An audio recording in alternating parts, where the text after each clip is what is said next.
European Championship qualifiers are up and running, and it was a night of mixed emotions at Wembley for England. Come on, England! The start of Euro qualifiers, the start of England's defence of the trophy. Rolfer drives it low. James, lovely kick ball!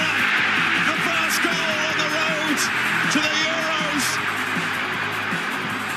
Hadji, well, that's a clever ball to the back post, and Rolfer strikes to level things up. Blackstenius, but she can't put the chance away. And hit with another goal, and off the line. And it was me striking it. A point apiece at Wembley. A frustrating night then for England saw them share the spoils with Sweden in their first game in the qualifiers. Tonight, they've travelled to Dublin to take on the Republic of Ireland at the Aviva Stadium. Now, the Irish started their campaign last Friday with a loss against France. Ireland have 18 players who play in England, and 8 of those are in the WSL, meaning there are a lot of familiar faces on display tonight. Now, currently as we speak, Sweden are playing France. It's currently goalless at half-time, and that table shows that even after one game, there is plenty of work to do. It already feels like getting a result is hugely important for both teams tonight. Well, I'm delighted to have you with us this evening, and I'm equally as delighted to be joined by Enya Luko and Karen Carney here in the studio. Now, you were both actually at Wembley watching England against Sweden. Disappointing result, Karen, but do we have to remember just how tough that group is? I mean, this is qualifications for the Euros in 2025, and we're current holders, and you look at that group and we've got Sweden, France and obviously Republic of Ireland tonight. That's ridiculous, but it was a point. We have to kick on from that, but tonight is an absolute must-win for us. Now, I know that Righty, watching it as well, was talking about them being a little bit sloppy at times, especially in the second half. There were lapses in concentration. What was your reading of the game, Annie?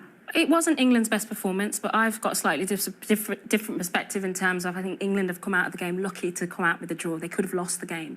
But there was many times where England's mistakes actually led to Sweden's success on the counter-attack. They were sloppy. Sometimes they were forcing the play. Sometimes just not being patient. You see here, just it wasn't clicking many times in attack. Certainly in the first half, you see here, Georgia Stanway, 1-2, it's not coming off. And then you see here, Kira Walsh, mistake leads to a Sweden counter-attack. So again, a lot of Sweden's success in the first half was coming from England just trying to overforce the play. It wasn't clicking, but I think England started to get their flow. Again, here, Niamh Charles trying to do a Cruyff turn in her half. Just little things just were not clicking in the first half.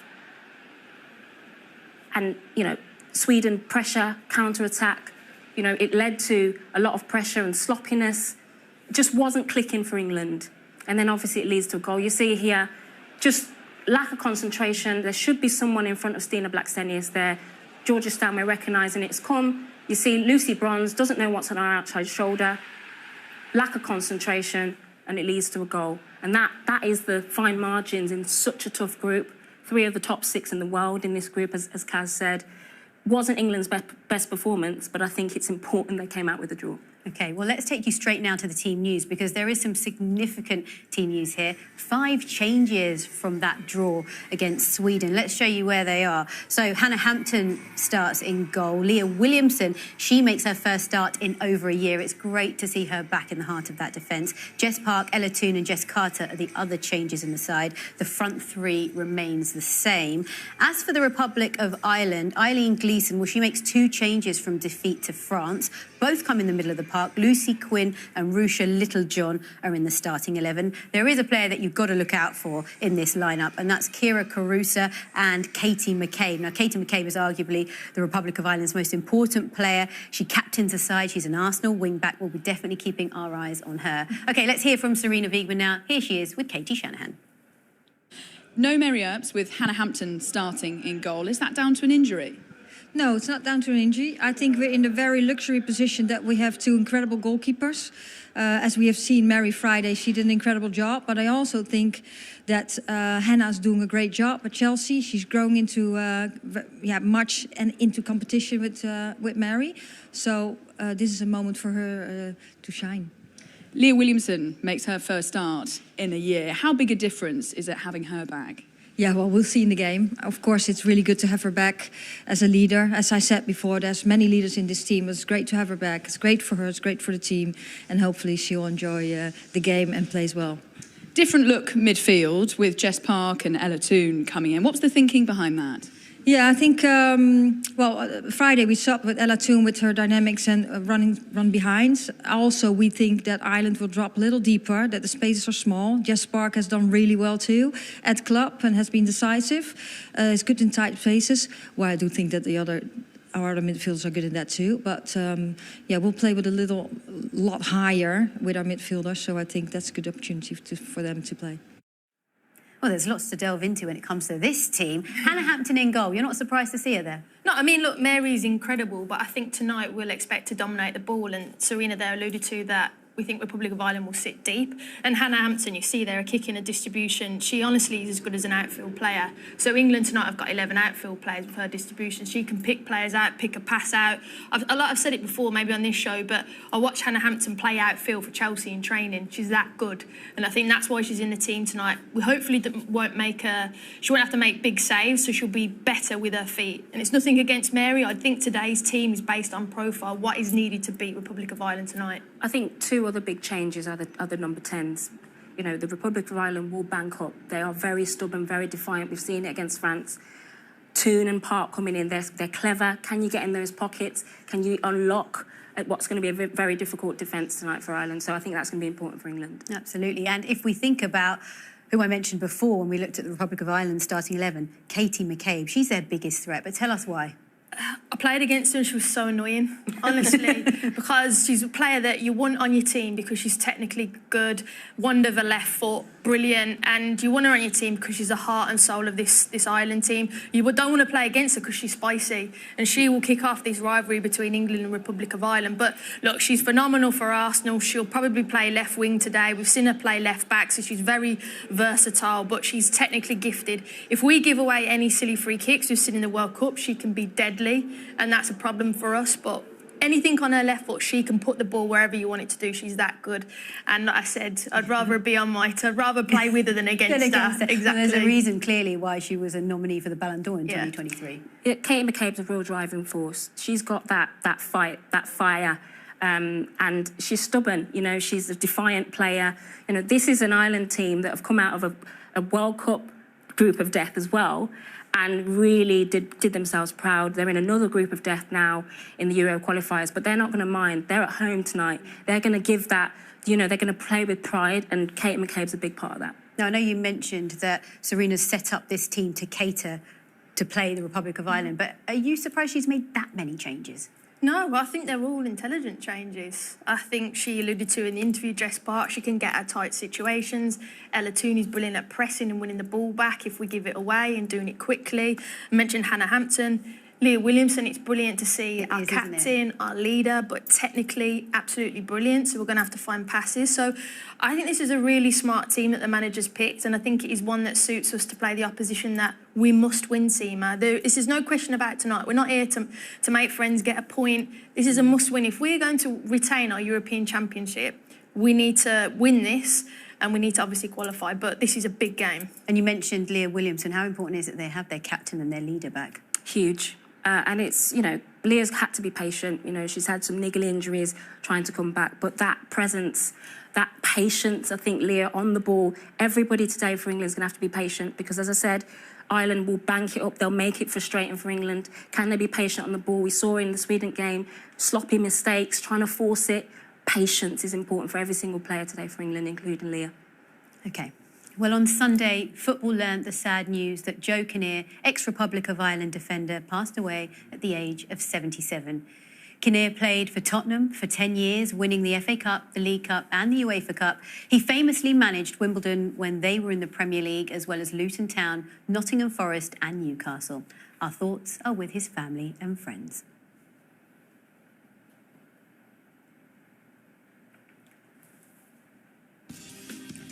Well, do join us after the break when we're going to hear from England's goalscorer Alessia Russo on how she is growing into the number 9 role and on the legends that she's learnt from. We'll see you in a moment.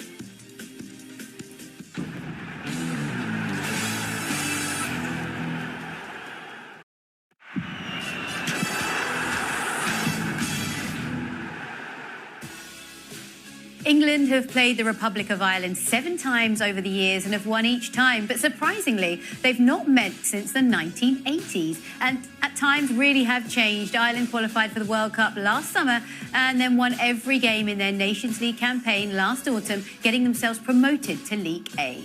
They are not a side to be taken lightly, that's for sure. Now, one player who knows how important this game will be is Friday night's goalscorer Alessia Russo. Katie Shanahan has been speaking to the England striker. A point apiece at Wembley, and Sweden proving they are powerful opponents. We know that we want to be better, and we always want to be better as a team. Up next, you face the Republic of Ireland. What kind of threat are they going to pose? It's going to be tough. We expect a team that are really physical, that really want to come out and get a result. Does the pressure and weight of expectation ever get to this group, especially going into these Euro qualifiers as European champions? No, I don't think so at all. I think we've got a team full of so many, special players, special people that have been through so much, experienced the highest of highs and some lows as well. So, no, I think we've got such an incredibly experienced team, and everyone has something to learn off everyone, which when I was first coming through, it was really interesting to hear from a lot of the older players because they've just been there and done it all. What advice did they give to you then? I remember when I first came in, I worked a lot with Ellen when she was here, and she was one of my idols as well when I was a kid. And she was just like, I just saw her attitude. She's not the type of player that says a whole lot. She just works hard every day, and her standards are so high. So I think as a young player coming through, you can kind of feel that that's just the bar, and you got to come in and be ready to, just fit the standard. She's just been a top goal scorer throughout her career, and it's something that, as a young player coming through, it's what I looked up to. What's the hardest aspect of the number 9 role that you've learned? I think being patient. You just got to wait for your time. You're not involved in a lot of play, but that's why you have midfielders doing their job, because they're the most techie players on the pitch. So let them have the ball and stay in the box as long as you can, and that's where you get your goals. James, lovely clip ball, and it's Alessia Russo. We worked a lot on her positioning, but also when the ball comes across, where does she position first and tend to come in. That's why I was so happy with this goal for her. The other week, you took a trip down memory lane, returning to your hometown club, Bearsted FC, where your love for football started. The little girls were so sweet, and they're all head to toe in their Bearsted kits, the same ones that I used to wear, and it was like a really nostalgic few hours down there. If I were to say to the girl starting out at Bearsted FC that she'd go on to be a European champion, a World Cup finalist and England's number 9, what would she have said? It's been dreams of mine to achieve some of that, but also want to keep going. She, again, would never be satisfied, so we'll keep pushing, but I think if you'd have said that, she'd have a big smile on her face. Oh, that was a lovely interview, wasn't it? And I love the fact that she said the toughest part about being a number 9 is patience. Relate to that, Ellie? I can absolutely relate. You sure? I can relate, trust me. I was really impressed with Alessia's performance, really impressive. That patience, the positioning. You see here, there's nothing worse than having a centre forward and the ball bounces off you, but you see attacks can be built off Alessia because she's so professional about keeping the ball, using her body, protecting it, and then the team can play and go forward. Again here, she just uses her body. You can't underestimate that. She gets the goal in the game, but this is the side of the game that I think gets underestimated. This is the goal. Again, build up, connection with your midfield. Can you be that bounce pass? And this is the positioning she talks about. Being that in between the centre-backs, and then you get your rewards. The amount of forwards we see sometimes playing outside of the box, playing out wide, that's the patience there. Stay in between the centre-backs, and the creative players like Lauren James will find you, and you get your just rewards. She gets another goal against Sweden. I think Kaz, you mentioned it, she probably came off too early. And I think that affected England's performance. I thought it was it. When she came off, we lost our rhythm, we lost our focal point, and we lost our link player. And we saw that from the clips. And I know that Serena wanted to have more runners in behind, but I think it kind of didn't work for us. And she's put her in the team tonight, and rightly so. I thought she was our best player, and hope she has another good game tonight. So how does she take her game to the next level then, Ellie? Where do you think she could improve, or or get a little bit better, add a bit more? Keep doing what she's doing. Honestly, I think her finishing, we saw it at the World Cup. Again, first 3 games in the group weren't great, but then when she took a moment, when she had a moment, she took it. We're seeing it now in the European qualifiers. She scored in the last game. Keep doing what she's doing. The hold-up play is massive for this England team that likes possession. I think she's just got to keep being clinical. When you get your chance in these groups, in these types of tough games, you've got to take it. And we keep mentioning tough games because in this very tricky group, it already feels like it's a must-win game for both of these teams tonight. So we're all set and ready for a fantastic match, aren't we, between the Republic of Ireland and England, and the teams will be out straight after this break. We'll see you in a moment.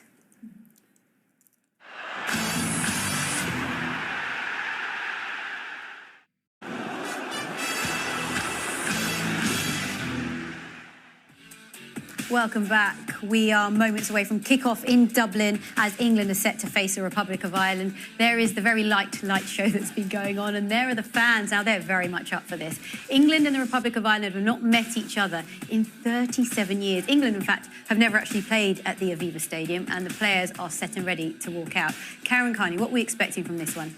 Feisty.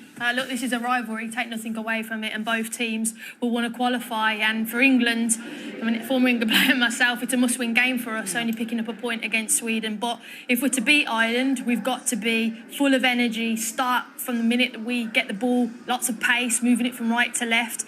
But main thing, Seema, concentrate. That's what let us down against Sweden. But this is a huge must-win game for England tonight. And Annie, we cannot underestimate the Republic of Ireland. They won all of their Nations League matches. It's their first home game of this campaign. Yeah. What are you expecting to see from them? Defensive, defiance, stubbornness. You know, under new manager, as you said, you know, they've won a lot of games in the Nations League. They'll be confident. They're at home. You know, they're going to have a very good defensive structure. OK, well, it's great to just see Leah Williamson there leading England out. We're very much looking forward to this one. The teams are taking to the field. And tonight, we have Irish international Niamh Fahey in commentary alongside ex-England goalkeeper Siobhan Chamberlain. And they're both with Seb Hutchinson. Yes, thank you, Seema. From Wembley to the Aviva Stadium for England, Ireland's national arena welcomes overdue opposition. Not a single member of either squad was born the last time Ireland met England in an official women's senior game. But first up, there's national anthems. Please be upstanding for the national anthem of England.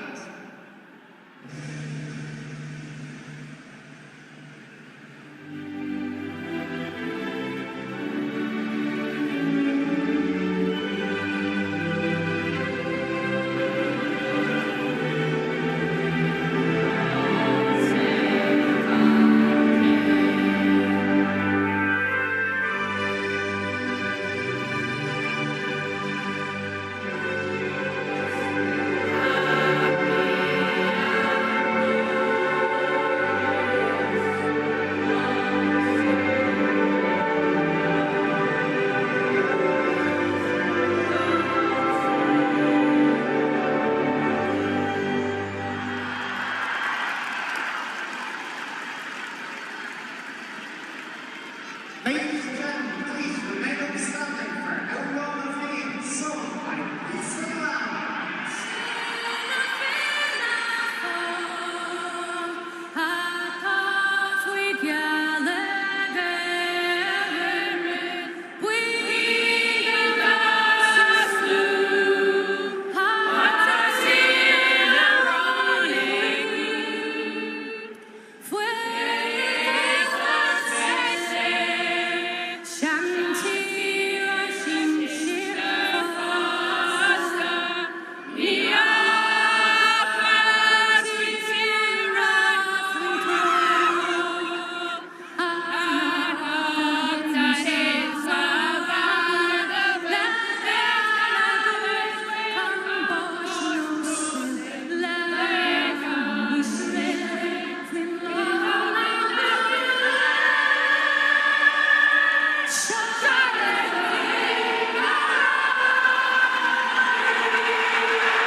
Well, we can't wait.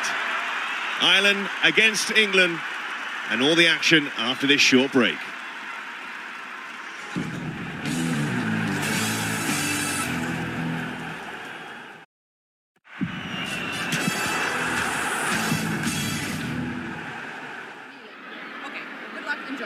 Well, look at the teams straight away. Eileen Gleeson makes 2 changes from Friday's France match. Rucha Littlejohn wins her 80th cap in midfield. Lucy Quinn also comes into the side, which sees Arsenal star Katie McCabe move to left wing-back. Former England under-23 defender Anna Patten makes her home island debut.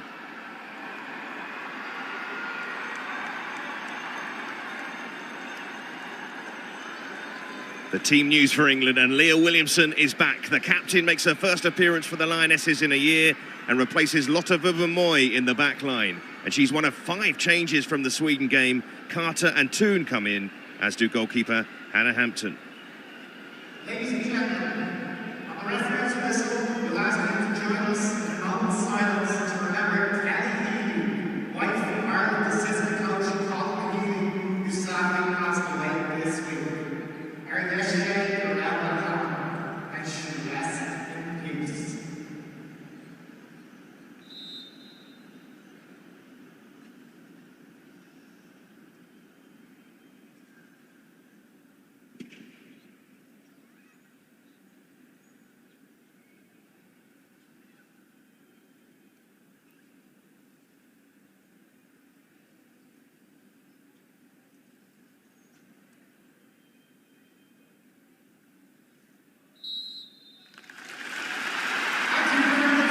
Moment of silence for the passing of Kelly Healy, who's the wife of Ireland's assistant coach Colin Healy. And Neve, as someone who is part of the Ireland setup, I'm sure you want to pass on your condolences.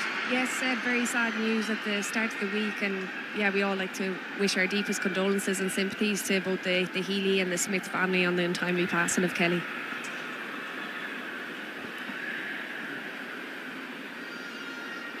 Referee for this one from Finland, Lena Letovar. Almost ready to get underway. England held by Sweden at Wembley. The favourites for this one, that's for sure, but Ireland need no more motivation.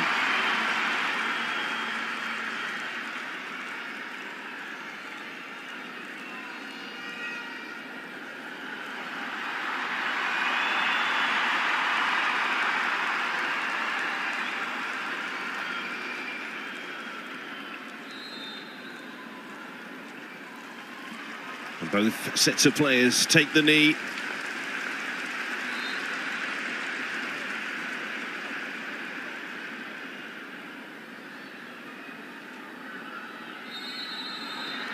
And away we go.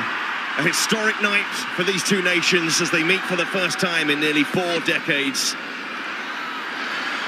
And straight away, Ireland going direct from kick-off. And Siobhan, England have made plenty of changes. How are you expecting them to change the way they play?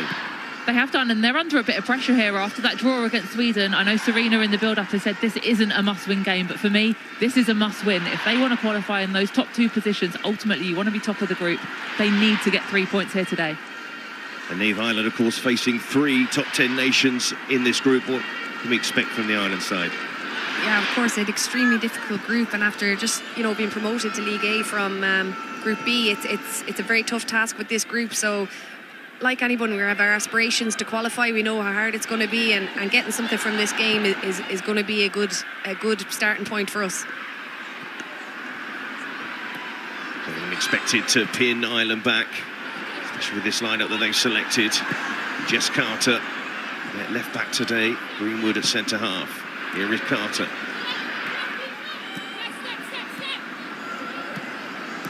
Walsh. And Aoife Mannion clears it downfield. Carusa, rather isolated up there, but doing pretty well to win the throw-in. It's going to be a tough afternoon for Carusa. I think she's going to be quite isolated, but that's where she's going to have that responsibility of, if the ball does get cleared to her, can she hold it up? Can she allow the rest of the team to get that opportunity to get higher up the pitch and give her some kind of support up there? Mannion, who played left wing back against France on Friday, switching to the right-hand side. England under pressure here. Ireland with Carusa. Sullivan in the penalty area waiting for the cross. And a corner. And you can hear what the crowd thinks about that. A fantastic start for Ireland. This is exactly what they would have wanted, to put England under pressure early. Eileen Gleeson have a permanent control of the national side in December, following a very successful Nations League campaign. And then will be promoted, or have been promoted, to the A-League, hence them being in England's group. Katie McCabe from a corner. She's been pretty successful in these sort of areas in the past. England have brought everybody back to defend it. McCabe, a tester for Hampton, who claims. And the first tester for the England goalkeeper today, Hannah Hampton. 2 years since her last competitive appearance. James. Bronze. Jess Park. And England supporters excited to see Jess Park in the starting lineup today.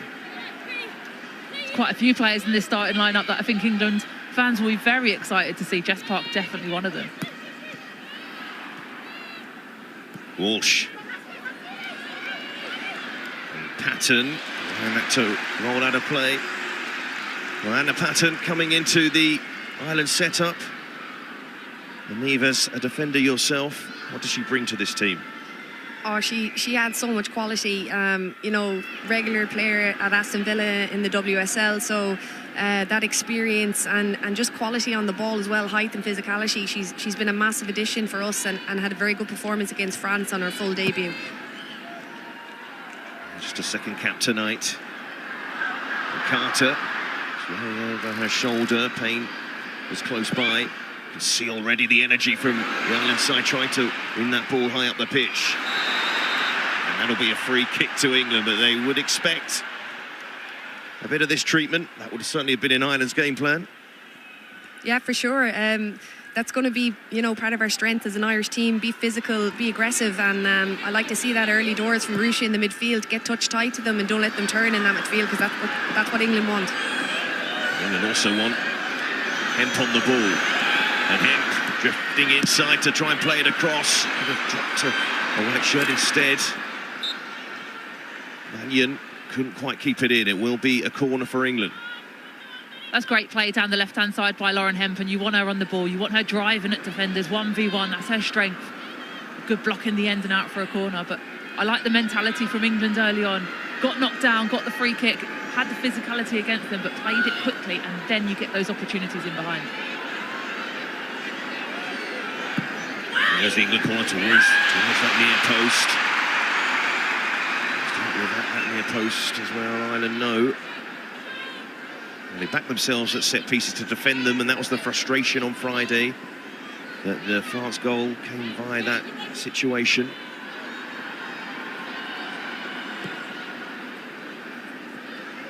Neil Williamson. And that awaited start for England, away for so long. Passing from the back is going to be so important, likewise with Greenwood in there, but here's Denise O'Sullivan, a firm fixture in the Ireland midfield. So many years, but she runs into trouble. Face of Ciara Walsh.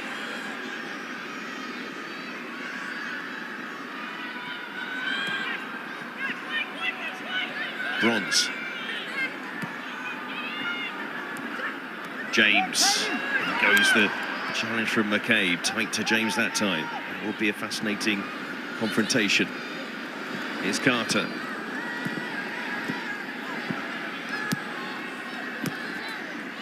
Hemp. This is the pattern expecting for the match going forward. Ireland happy to, I thought they might be happy to sit off, but they have engaged England when the opportunity has arisen. Bronze. Play it forward to Russo. Played there to tidy up, Patton away. Downfield. And if we saw Ireland play that, effectively a back five against France. Is that going to be the case against all the opponents in this group? I think so, Seb. Given the nature of the teams are up against, Sweden, France, England, obviously the quality they have, we can't expect to play an expansive game, and the back five helps us close those gaps in the pockets, which top quality teams like to exploit. Here's Toon looking to do just that. James, another clip ball. She's so dangerous with those in the first effort on goal for England. Russo, we know, That's how England scored their opener on Friday. First real effort, an opportunity for Lauren James to get a delivery in there. And it's when Katie McCabe was dragged out of position slightly. She was playing a bit higher up. So Anna Patten then got pulled out. You said earlier about Lauren James and Katie McCabe being a really interesting battle, but McCabe's going to want to get higher up the pitch. So it's going to see how kind of disciplined she is to be able to stay low with Lauren James. Chance for Ireland to attack. Mannion falls back. Those who've watched Aoife Mannion in the WSL see more of her at centre half. For Ireland, these are both wing-back roles these last two games.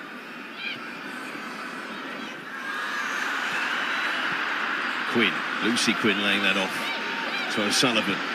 So smart on the ball. Payne. Take on Carter perhaps. Heather Payne. Ball inside to Littlejohn. Apologises for the pass forward, but England didn't have that sort of time. It was won back well by Payne. Littlejohn to send it into the penalty area, and Bronze should see this one away.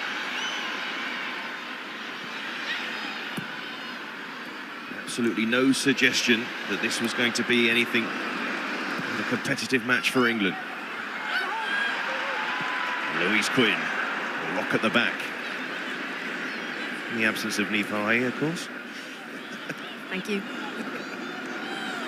There's plenty of experience in this Ireland side. Lisa couldn't hold on to it. Instead, Greenwood. Sullivan. But losing that ball in these sort of areas, and England can break quickly. Russo. James. In that central area can create things and make something happen. Hemp as well. James. That was blocked. They can have another go. Bronze is free at the back post. Walsh. Bronze. Now Punk. Float around that front line. Bronze looked for the 1-2 with Walsh. No foul. Chance for Ireland to break with Payne. Marusa is up with her. Here's Lucy Quinn. Crowd urging Lucy Quinn on.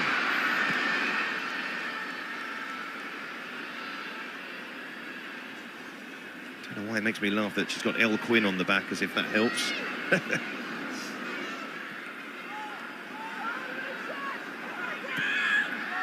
This is better from Ireland. In the France game, we coughed up possession quite easily, so I like to see us here keep possession, stay on the ball, and obviously we don't expend as much energy as you do when you're constantly defending a counter-attack. So I like this from Ireland. It's a lot more composed, and there you go, commentator's curse. Always happens. Here's Patten. As you say, Niamh, they'll be encouraged by their start here, Ireland, because they've got in the faces of England, especially higher up the pitch. It is a great start, and there's lots of gaps here. The final ball again, it's let us down at times, and if we can just get that right, we've been in a promising position with Ruesha Littlejohn through the middle as well. If we can just find that pass, the gaps are there to play against England. Frustration for O'Sullivan there. Williamson, who played on the left-hand side of the centre-back pairing for England during the Euros run to glory. On the right-hand side this time round. Walsh, Carter. Toon made a very good run inside. Carter instead went to Hemp. Here's Walsh. Spins away from O'Sullivan. Hemp back to Walsh. Russo waiting for the cross. And in it goes. It might reach Bronze at the back post. It does. And James is there. And James scores for England. And they lead in Ireland. It's taken just over 11 minutes for the Lionesses to find the net. Lauren James in the right place. And they're off and running in the Aviva. Lauren James does not miss from there. It's a brilliant delivery to the back post, evades every Ireland defender, get the lucky bounce off Anna Patten, falls at Lauren James's feet. And as I said, you give her an opportunity from then, 9 times out of 10, 99 times out of 100 even, It is finding the back of the net and that bottom corner. What a finish, and a great start by England. Ireland will be disappointed with the defending there. It is a great strike, but it's 3v3 in the box, and we don't pick up player for player. Katie needs to talk to Anna Patton there. She comes in too narrow, and Lucy Braun wins the header and is able to knock it back. I think it's a poor goal to concede from Ireland. They'll be disappointed for sure with that. After an encouraging first 10 minutes. But Toon has found space, and England have so much talent in their attack. Here's Hemp. Toon, back to Hemp. Almost too quick for Mannion there, but did just well enough in the end to force the corner. It's a great tackle there by Mannion in the end, as you said.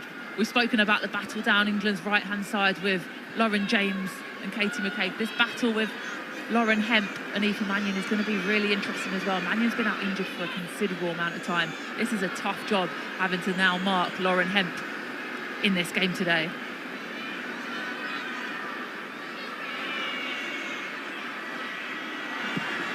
Toon clips the corner up towards Greenwood. Just beaten to it. Sullivan. Carter. And now Bronze. James. Park couldn't find James again.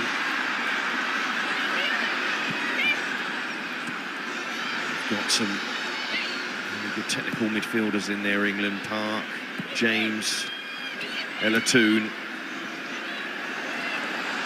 Different targets than maybe Ireland would have expected to face today. Here's Park.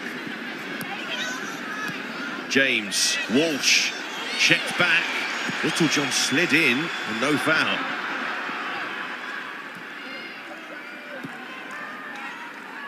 England are getting into a groove.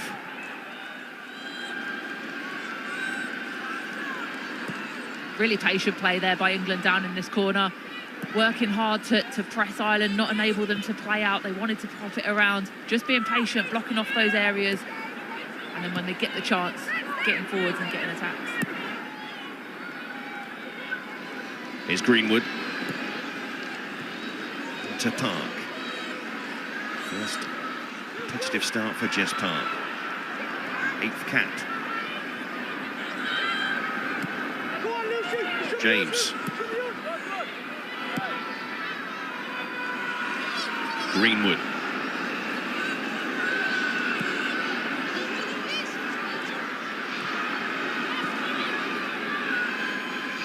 Walsh. Company working so hard on that side. Taking in to try and make them more compact. That's lost by Bronze. And now Lucy Quinn didn't get the pass right to McCabe. As an encouraging position there. It's frustrating again, another good opportunity on a counter-attack that we've wasted, and yeah, really we need to be doing better in these situations.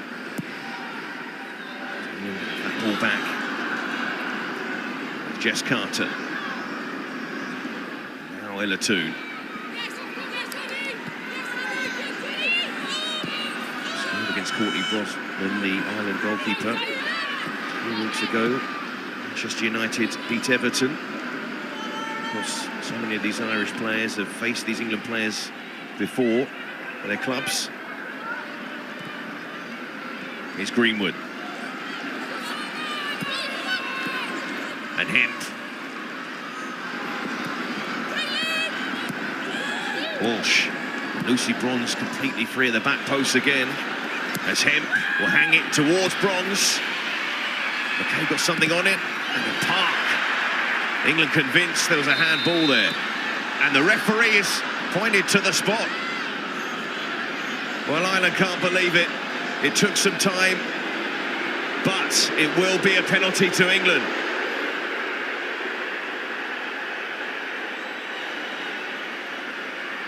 I don't know, it looked like there's a hand. I'll have to see it again. I couldn't see it, or maybe it was a part of her body, but there's no VAR, so there's nothing really to complain about.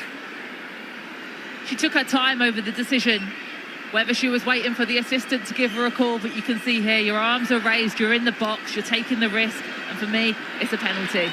She's got her arms up high, they're not in a natural position. And the referee here has made the right call. Marusha Littlejohn charging out. She was screaming actually to try and put Jess Park off. And instead, the ball struck her arm. And England have a penalty. The boos ring round. Will they put off Alex Greenwood? Stanway on the bench. England's usual penalty taker. It will be Greenwood to step up to try and double England's advantage.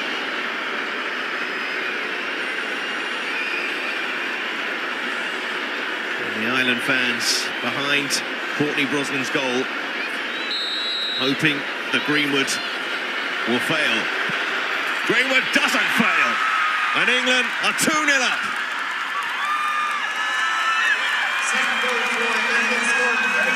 The perfect penalty by Alex Greenwood. Sends the keeper the wrong way.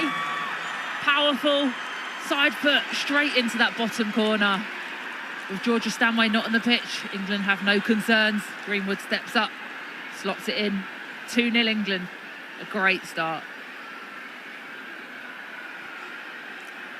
Yeah, it's a great start for England. I suppose nightmare start for Ireland. There's a team huddle going on here, so they need to regroup and refocus fast. We don't want this game to get away with us at 2-0. It's already an uphill battle, but it's been a bright start and a frustrating 2 goals really to concede. See Eileen Gleeson maybe looking at that handball situation, but ultimately England, when they broke the way they did, had numbers in that attack. There's a lot of pressure on that Ireland defence.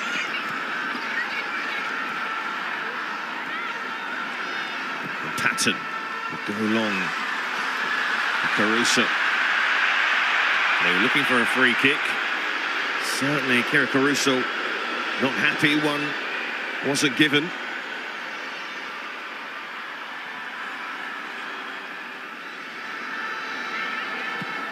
Williamson. It's a loose pass. A chance maybe for Ireland to charge forward through Payne. When they have got in those areas, the final pass hasn't been the best. And then you have the turnover. You can see O'Sullivan going shoulder to shoulder with Hemp, but Hemp rides the challenge. Toon. There's too much on that pass. And even this sort of situation, Ireland would have hoped to hold out for as long as possible, frustrate England a bit longer. They'll be extremely disappointed, but what can they do at this sort of stage of the game? Yeah, I think obviously the game plan probably would have been to keep things tight, not concede an early goal. It's exactly what we didn't want to happen from an Irish perspective. Now it's just keeping things solid. It's 20 minutes, you need to get to half-time and make sure there's definitely not another goal conceded. And hopefully we can build our way back into the game, but an uphill battle for sure now.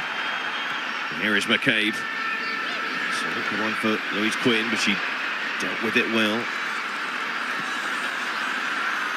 Mannion to stretch the play to McCabe. Ireland want her in these sort of areas. The touch onto Lucy Quinn, but Hannah Hampton out of her goal.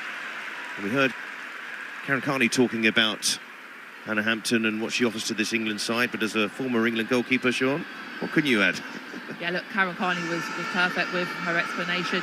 She's a brilliant goalkeeper with her hands, but also with her feet. The distribution that she gives, the different dynamic that it gives the team. She can pick players out in behind with her right foot, with her left foot, both long and short. And that changes the way that the 2 number 10s in the team today can potentially position themselves to receive it.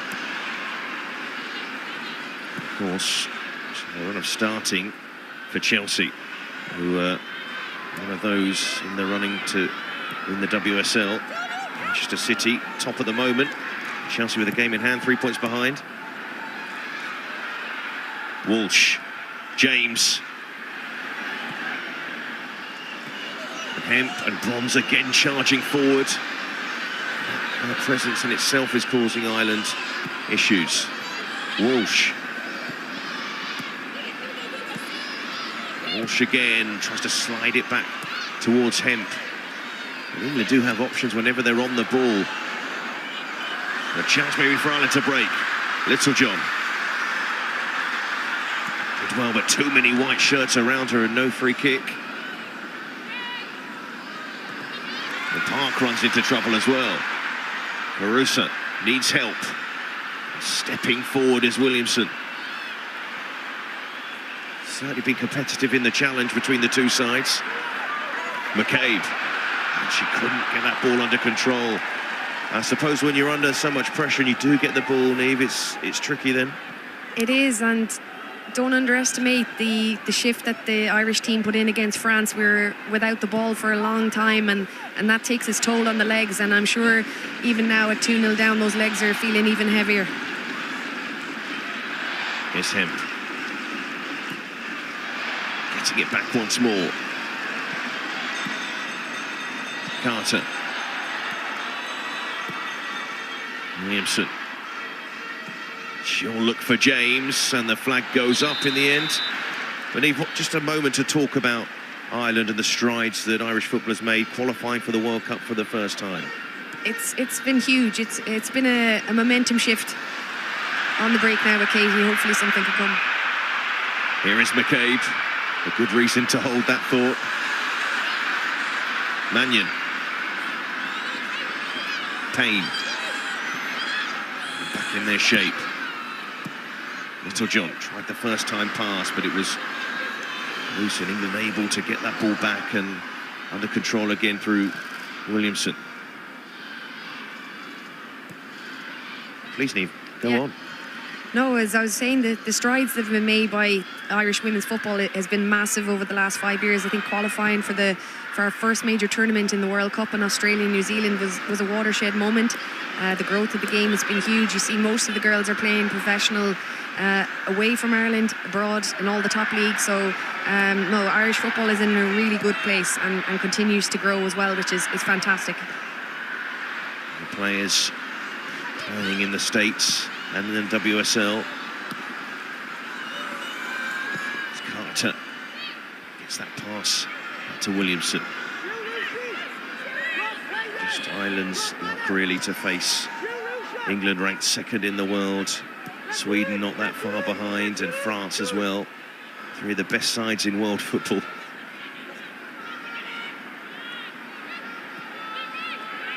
But there are more than one route to the finals. That pass though loose to McCabe.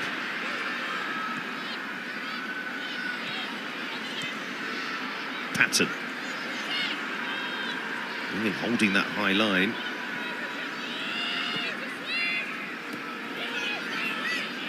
Just some possession for Ireland, really. Something considering England's quality on the ball. Brosnan putting it out to that right-hand side where Mannion is. Played forward by Caitlin Hayes. You mentioned there the high line being held by England, perfect there. Played her offside, really well held by Greenwood and Williamson. But for me, if Ireland are going to get back into this game, they've got to be more ruthless when they get possession. They've got to be clinical. They've had the ball in dangerous positions, but that final ball through hasn't been good enough to cause England problems. When you're playing against a top team, when you get those chances, you've got to be ruthless with them.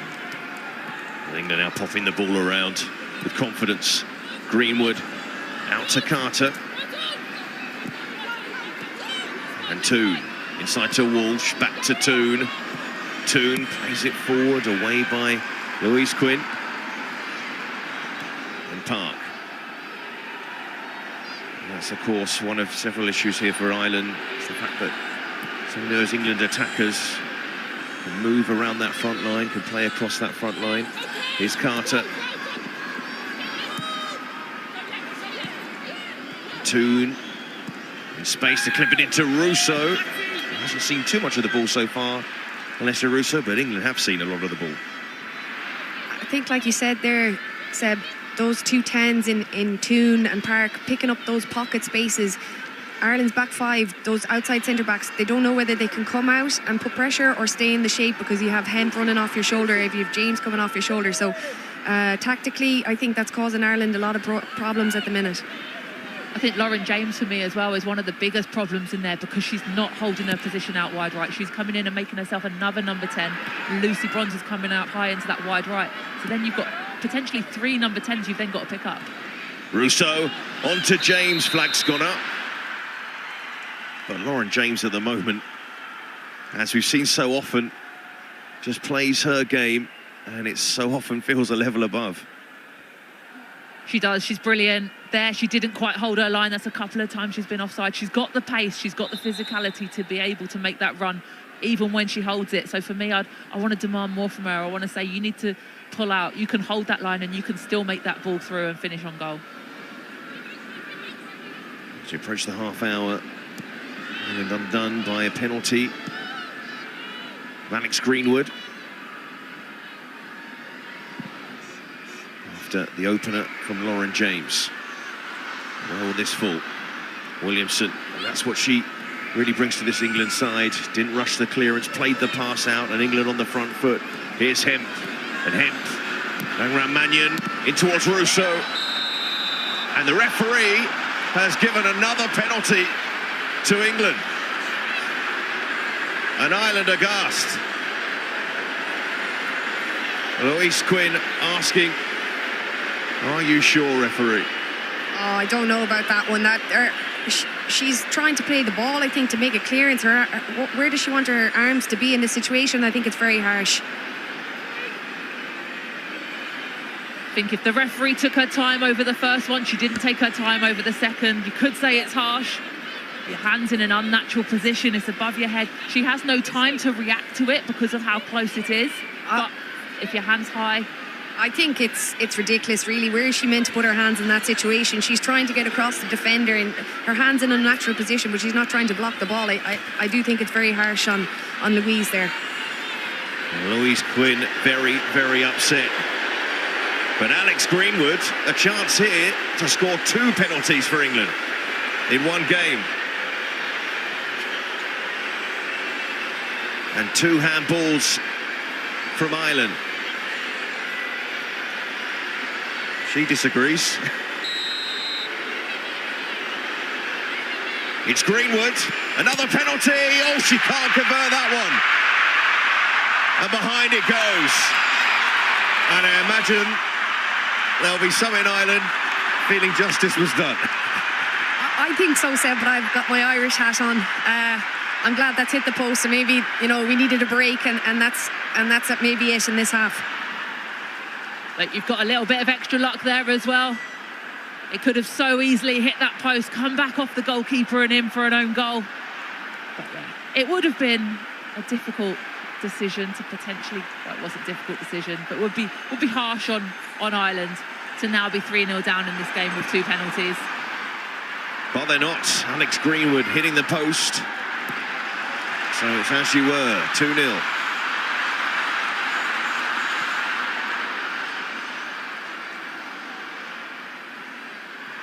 You can see how upset Louise Quinn was with the decision. But Lina Letavara, the referee, was sure she was close enough to it. It did strike her arm, of course. The arm was up in the air, but it came at her so quickly off Russo. And when you see the replay, you can see why the referee did point to the spot. But sometimes handballs just feel unfair, don't they? I think so. As a defender, I think that's harsh. I know it's in a natural position, but I really do think she is trying to get her hand across Russo, and it has just flayed into that position, and then it cannons off her. I'm not sure what she could have done, really. Williamson playing it forward to James, too much on the pass. So let me get this right. I'm telling Louise Quinn later that you said it was a Stonewall penalty, Niamh. Is that correct? Yeah, if I don't want to be on her Christmas card list, that's fine. You can go with that line. Katie McCabe has had some good positions to get forward down that left-hand side. There's some instructions from Gleeson. One was to Carusa. They need to get more support up to if they can, but of course it's tricky with the way that England are playing. A very similar situation to France, who are another team with lots of talented individuals in attacking areas.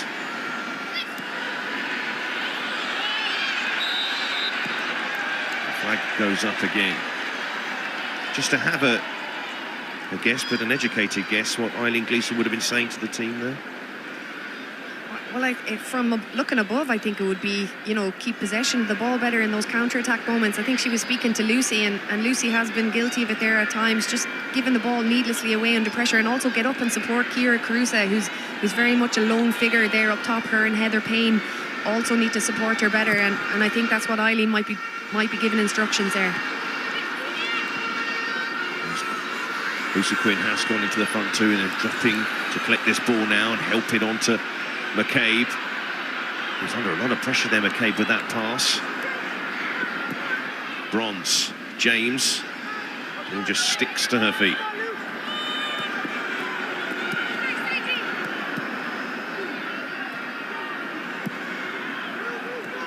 Greenwood. Now Carter to Greenwood. There's the Ireland press. But Walsh pointing back to Hannah Hampton. Get her involved. Her quality on the ball. It's a change of tactic now. You see Lucy Quinn has definitely gone higher, so Ireland are going to try and press up the pitch, put England under more pressure and don't let them build. Patton getting tight to James. McCabe giving her a high five or a low five.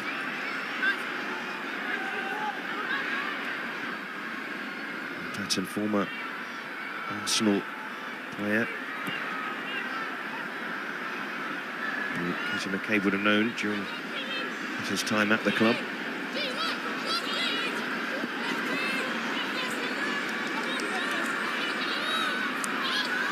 Greenwood. This is what England also have, is defenders who are good on the ball, and Williamson and Greenwood. Because Walsh dropping in. Williamson just clipping it out towards Carter. Being forced back though. Ireland new to press Carter there. It's good pressure from Ireland. I think they've just come, you know, 5-10 yards higher, and you can see there they've kept England on one side of the pitch and forced them into a turnover. So it's good pressure, and they need to be a bit braver in that press. The Payne applying that pressure, place for Everton at the moment. Closing in on 50 caps, the age of 24.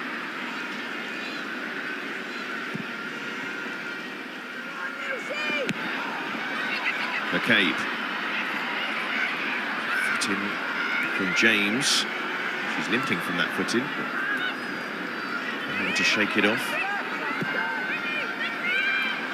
And the ball sent long by Pan, who's frustrated. The runner wasn't there in behind. Kira Carusa is the preferred striker for Ireland at the moment. They do have options in that area on the bench, but Carusa is the figure. Why is she the one that I think Annie Gleeson is selecting at the moment? I think she's gone with Kira, you know, for her hold-up play. She's excellent, pinning the defender and bringing players into the game. But I do think in this game we are missing that runner in behind. England are playing a high line, and we are missing that speed, and that's not Carusa's top asset. So yeah, I think we have pace on the bench with Leanne Kiernan that could come in and change the game, so you might see that switch later on. For now, England on the ball with Walsh playing that ball into Toon, but Toon happy to receive it under pressure, and then means things open up for England, although Hemp ran into trouble, and Mannion, who trapped Hemp across, and urged forward now Patton. To prod it onto Lucy Quinn. Has struggled to get into the game. Toon able to turn. Straight away Hemp was on the move, but then Mannion in the right place. We all know those passes from Ella Toon. Now Greenwood with a good turn of pace there to get there before Payne. And then passes it straight to Mannion. Littlejohn into O'Sullivan. And O'Sullivan tried the ball inside. And England passing out of trouble. Park to bring it forward. On to James, and Bronze will surge down that right-hand side. Walsh, Williamson. His passing feels a lot better tonight than it did on Friday.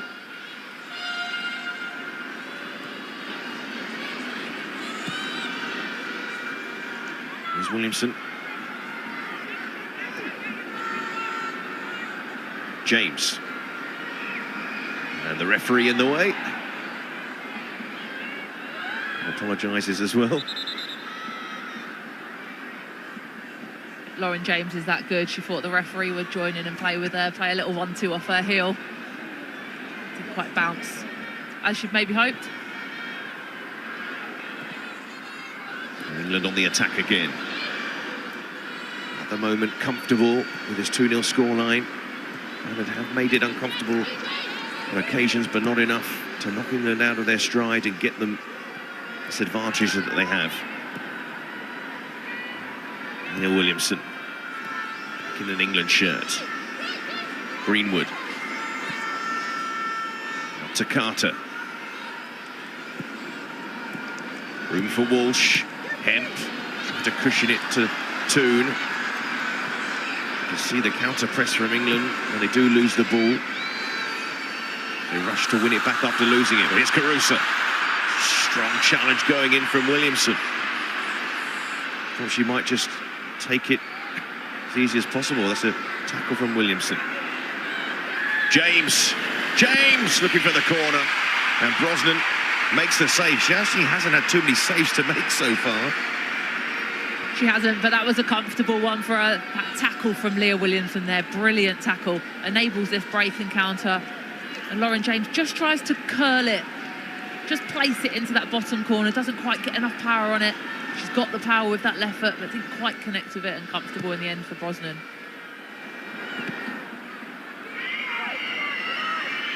Also striding out there.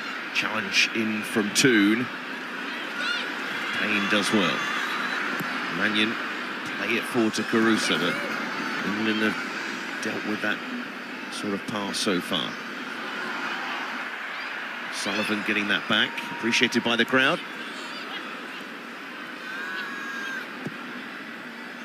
It's a vicious ball played across, and Bronze easily cut it out from Hayes, but then England lose it. And then the pressure from McCabe. When you look at Ireland's problems in the game, has it been that passing in the final third? It has. It's similar to France. It's let us down. Easy passes, not under pressure, and their energy sapping moments. We're defending quite deep, and England have comfortable possession. So when we are in those moments, we can't give it away as cheaply as we have been. Well, Lucy Bronze tonight, winning her 121st cap. It was a level with Steph Houghton on the all-time list.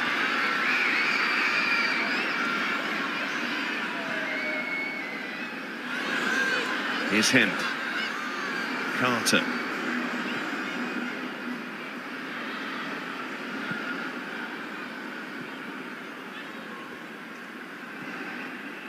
Here's Williamson again.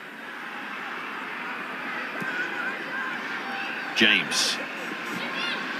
It's a clever clip ball into Russo. And Bronze went for an ambitious attempt, but it was good football from England in the build-up.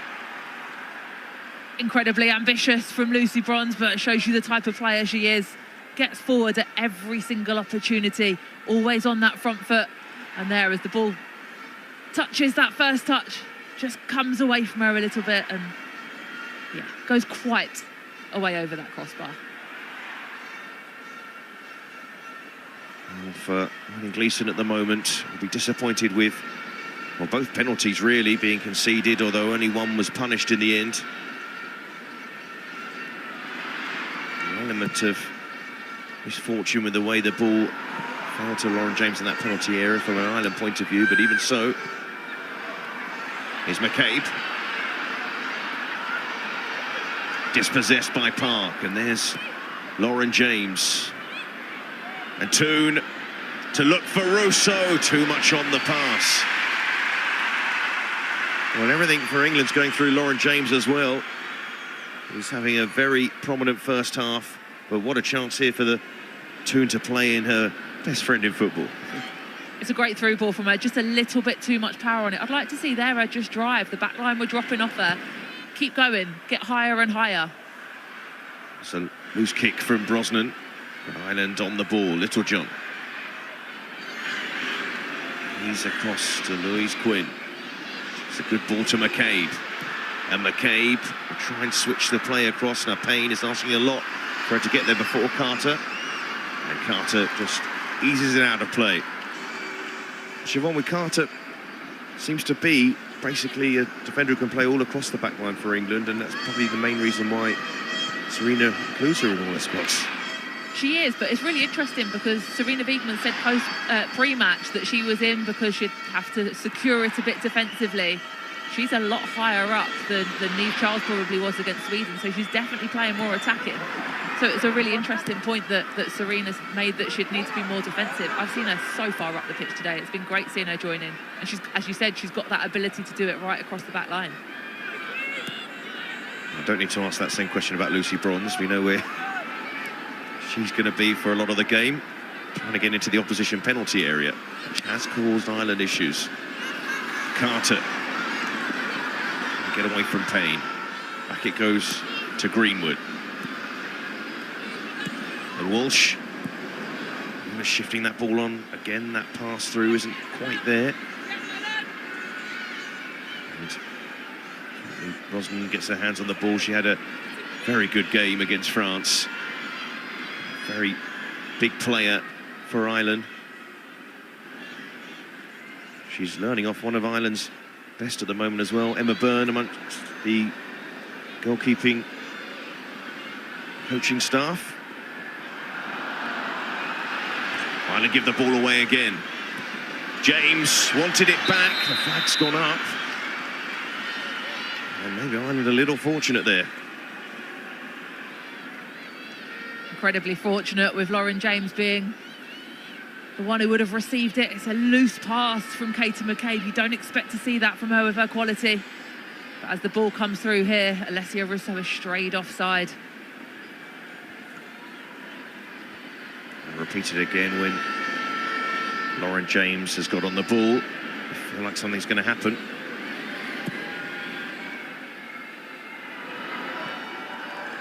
Williamson. This is to John. Patton. And Patton gets it out to McCabe. Now Ireland getting bodies forward here. Lucy Quinn is full of running. Does get the corner. There's Kira Walsh getting back there. It's great play by Lucy. She's made something out of nothing there, really, and Walsh looks like she had it covered, but she's forced her into to give in the corner to Ireland, so good pressure by Lucy. And these are the areas for Ireland. Set pieces. Louise Quinn has had a habit in her career of getting on the end of good deliveries. Can Katie McCabe produce one?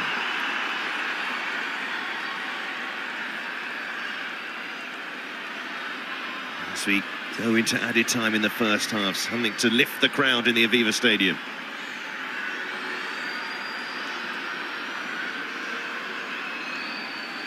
McCabe with the corner. And England struggling to clear it, really. Ireland are claiming a handball. They're looking towards the referee, who instead blows for half-time. Well, Ireland gave everything, really, to try and stop England, but they couldn't stop Lauren James scoring early on. Alex Greenwood with 2 penalties. One she scored, one she missed. But either way, England with the advantage at half-time. In the Aviva Stadium, the scoreline reads Ireland 0, England 2.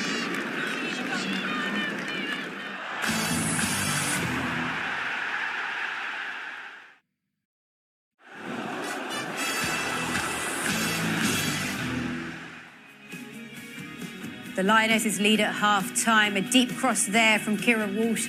Lauren James got on the end of it to score her 7th goal in an England shirt. And it wasn't long before this penalty incident happened. It was a handball on Rusha Littlejohn, and Alex Greenwood there slots it home. Cool, calm and collected. That was a good penalty, wasn't it? I'm sure Eni has something to say about that in a moment. But Karen, how impressed were you with England's start? I was really impressed. I'm actually delighted with how we performed off the back of Friday's 1-1 draw with Sweden. So this was for me. I asked for a quick start. I asked for higher pace, more intensity, and we got that. And I thought the first goal was amazing. So we're at our best, I think, when Kira Walsh gets involved. And what Republic of Ireland do is they give one of the best players in the world, Ciara Walsh, time. And she gets involved and she starts to play. And what she does really well is she's composed, but she starts to draw Republic of Ireland onto that on that left-hand side that we're attacking. And then she gets it and goes, boom, big switch. So they can't really adjust and adapt. And Lucy Bron's in her favourite position where she's higher up, gets a head onto it, and then it falls kindly in a great finish from Lauren James. Great finish. And look at the art here of standing still. Lauren James anticipates the ball's going to drop to her. The best midfielders in the world know how to do this. They know how to just pull off, stand still. The ball will come to you. And then Lauren James, you know, she's got that clinical finish. 1-0 for England, as you said. Brilliant start. Really important start for England. She scored in her last 11 games in all competitions, 6 goals and 8 assists as well. So she's done very well. So talk to me about the second goal then. Yeah, I mean, penalty. I think this one was the right call. It was a penalty. We worked it well down the left-hand side. I think as it comes in now, it goes in and little John there runs out. She's running out aggressively, but her arm is up. I think Siobhan Chamberlain put it really nicely in co-coms. As she runs out, it clearly hits her arm's out of position, and Alex Greenwood comfortably steps up and finishes it. Yeah, I expected Alex Greenwood to maybe go across the goal, but this is a really clever penalty. Left-footed, she just waits for the goalkeeper she just sort of tricks the goalkeeper, and a great finish. She was incredibly calm there as well, wasn't she? Yeah, and that's important for a penalty taker. Left-footed penalty takers, I think, are always more difficult to save against. Now, England were awarded another penalty, but what did you make of the incident? No, shouldn't have been a penalty. And we'll explain why, but I think the referee got this one wrong. This is in the build-up, and I think we're highlighting Ella Toone because this is why she's in the team. I think she's got really good spaces, like they were highlighting off the back of the Republic of Ireland's midfield. She gives it to Lauren Hemp, who we love to see in a 1v1, and gets into those crossing positions, which we've seen her. And as the cross comes in, you can see Quinn's arm is up. But the reason why it shouldn't be a penalty, you see from this side, is it comes off her thigh. And when it comes off her thigh and then hits her hand, that's not a penalty.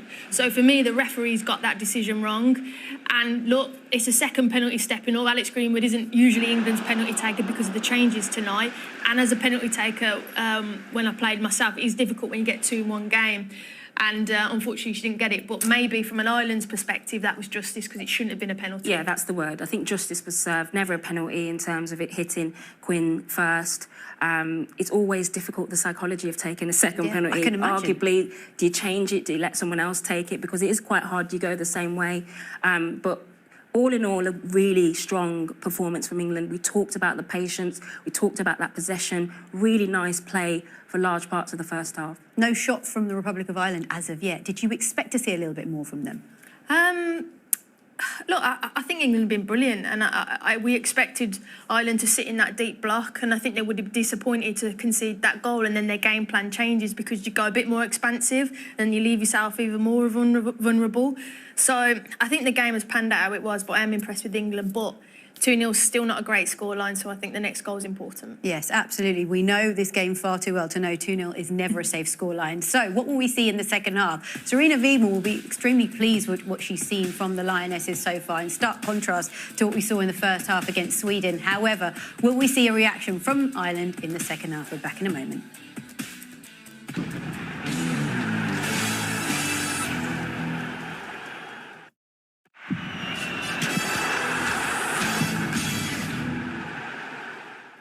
There really is nowhere like Aintree. Listen to this roar. Greg wins the national. The world's greatest jump race. One for Arthur won it. All the league is going to win it. Well, this is the most incredible national. A race where dreams are made. Rachel Bedmore raises the bar. Time to roll back-to-back nationals. Lucinda Russell, Derek Fox with Cora Gambler. The world's biggest horse race takes place next weekend, and that's the Grand National Festival, which starts on Thursday at 2 o'clock, leading up to the big race on Saturday, where coverage begins at 12:55. And the horses will be under starters' orders at 4 o'clock on ITV1. The opening show will set the scene every morning at 9:30 a.m. on ITV4 and on Saturday on ITV1. Well, let's bring you right up to date with what's going on in this Group A3 table. Well, earlier on, Sweden took on France in Gothenburg. It was France that took all 3 points. Wendy Renard with a goal in the last 10 minutes of the game, her 38th international goal, so that leaves France top of the table with maximum points from their opening 2 games. England are second as things stand with 4 points, and that shows you that the Republic of Ireland have a mountain to climb and they have it all to do in this second half. Now, we spoke a lot about Leah Williamson being back in the England side. What she brought to this side in the first 45? Calm, patient possession. You know, there was a clip, in particular this one. This is where you know England are in their groove. Just watch the inside, one-touch passing, bang, keeping it. Ireland don't have a chance to get the ball. This is what Leah Williamson brings. She sets the attack, she sets the possession, she brings that level of quality to the possession, something we did not see against Sweden. OK, well, the Lionesses fans will be delighted, so let's see, can they continue to build on that impressive first-half performance? It's back to our commentary team of Niamh Fahey, Siobhan Chamberlain with Seb Hutchinson. Well, England unchanged ahead of this second half. Ireland have made a change in midfield. Megan Connolly, who did start the game on Friday, has come into the centre of the park. Marusha Littlejohn makes way. And Niamh, looking at that first half performance from Ireland, is that one of the subs you thought might happen? Personally, yes. I think that midfield is having a lot of running to do, a lot of ground to cover, especially without the ball. So no surprises, a change in midfield to get some fresh legs on through Megan Connolly. Connolly, one of several of these Ireland players who play their football in England.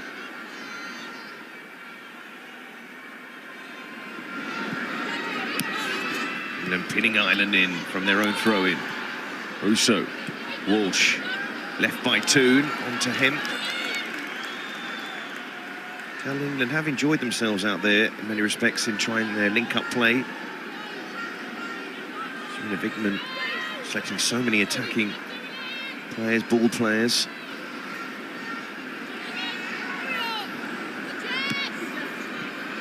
Also putting the pressure on. Siobhan, what did you make of that first half from England? I think they were clinical when they had their opportunities. They were patient in possession for quite a lot of it. When they had opportunities to press high, to win the ball back, to force Ireland into errors, they did it really well, and they sniffed out any kind of dangerous opportunities in the attack. So I think Serena Wigman will want more of the same, but she'll want them to create a little bit more this half, I think. Okay, trying to get out. Does earn the throw. Riley Gleeson in the job permanently in December after having the role on an interim basis from August, taking over from Vera Pauw.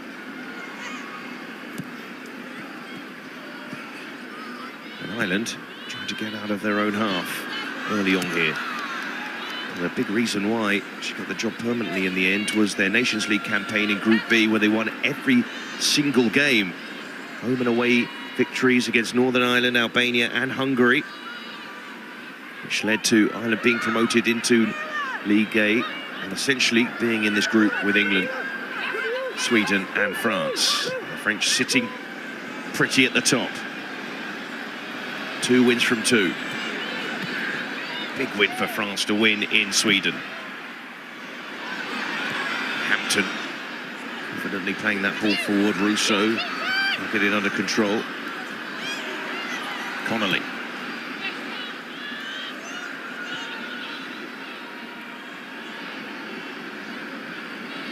There's Courtney Brosnan. Clipping out to Mannion. Under pressure by Carter. Throw in.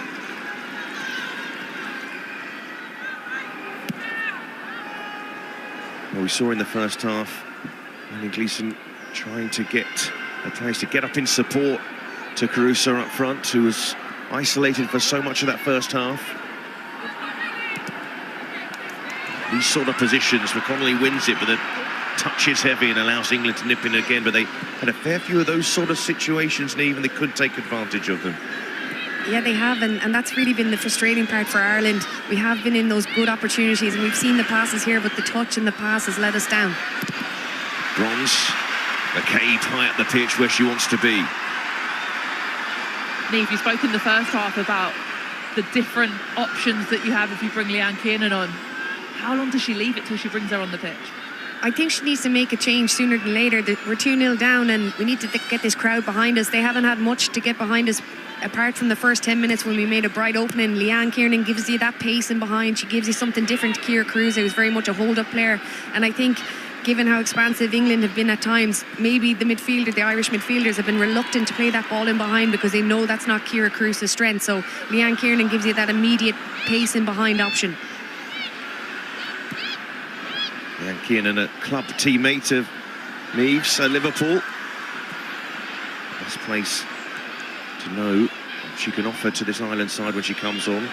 Lauren James down at the moment, but Ireland, is their right to carry on. Mannion is asking a lot for her to get there, but Lauren James has stayed down.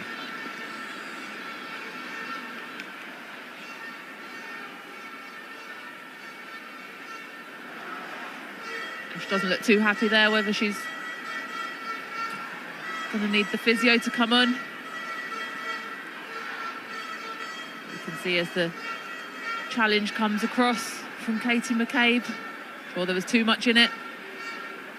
She's up and ready to continue.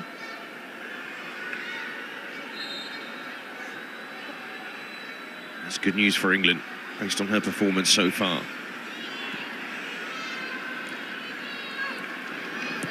Williamson to Walsh. Now Jess Carter inside to Toon. Walsh again. Lauren James constantly calling for the ball. Need the pass in behind. England front line really moving Ireland around.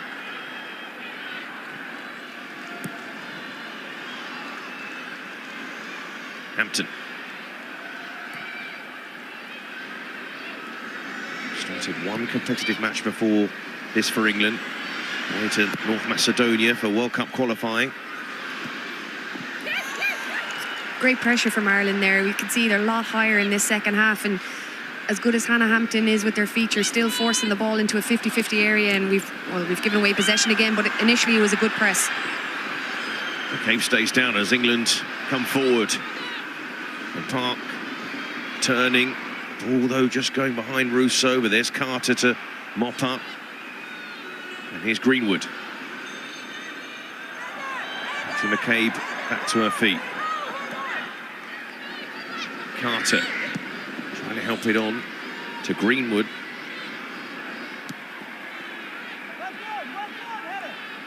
And amazingly, at one point there was England's furthest player forward. They can take that gamble if Ireland do drop off them.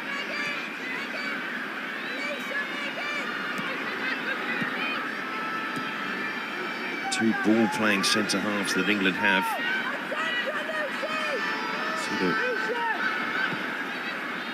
Able to comfortably keep that ball.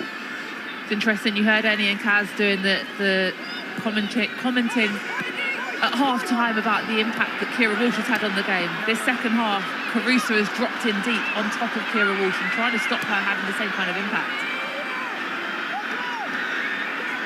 This is where Williamson and Greenwood take over. Ball played over the top, though, towards Hemp, who didn't keep it in play.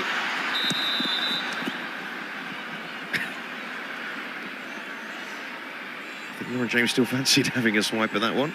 Ball goes across. Caitlin Hayes in that back line for Ireland. May have had more caps if it wasn't for Niamh Fahey over the years. She's just 100 behind you, I think. Oh, she's been a great addition, Caitlin. She's come in and she seems like she's been part of the squad a long, long time. And unfortunately, we haven't seen one of her biggest qualities in set pieces. She's amazing at headers, and we haven't had too many of them tonight. And the one we didn't clear the first player. So yeah, hopefully we'll get to see her in the opposition box at some point. They earn some set pieces, Ireland, to get England thinking here. At the moment, the Lioness is comfortable. Hampton to Greenwood. Carter. There's the pressure from Ireland. England working their way out of it, but when Ireland have done this, it has worked out pretty well. It's what they've done once they've won it that's been the problem, perhaps. O'Sullivan putting a foot in. That all started there from Katie McCabe, pressing high, energy, chasing down a ball that she was never going to catch. But it's what happens afterwards that's important. The number of bodies that Ireland could then get up the pitch to join her, to help force England into making those errors and to win the ball back. Here's Park, onto James. Patton, reluctant to push up on James. James rolling into Toon, onto Hemp. Pulls it back. Connolly away. Here's Bronze. Walsh.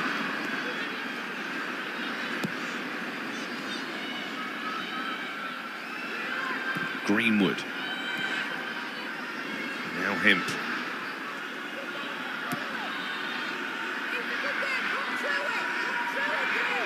No surprises to Ireland in anything that England do, I would imagine. But I'm selecting this side. I don't think they would have expected Jess Park to start in this fixture. Patton made the challenge. It's going to be a double change for England, and it doesn't get any easier for Ireland. So Fran Kirby and Beth Mead coming on, and Jess Park going off. Siobhan, what have you made of Jess Park's performance today?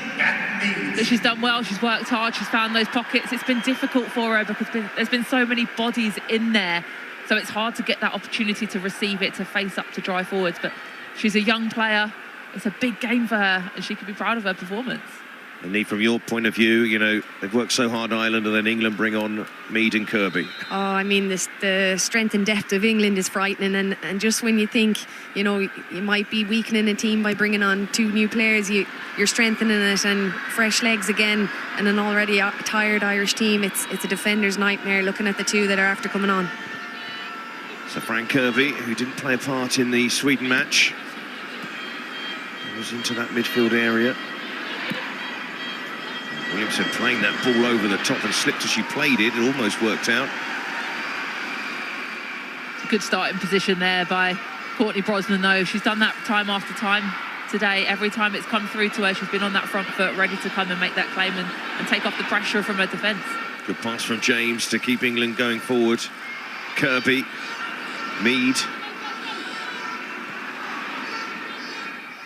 And Mead rolls O'Sullivan, in goes Caruso.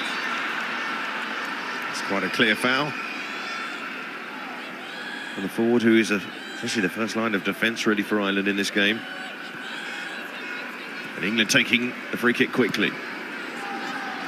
Mead, Kirby in space, Toon. And the block had to come in, it was Louise Quinn. And then that's loose from Williamson.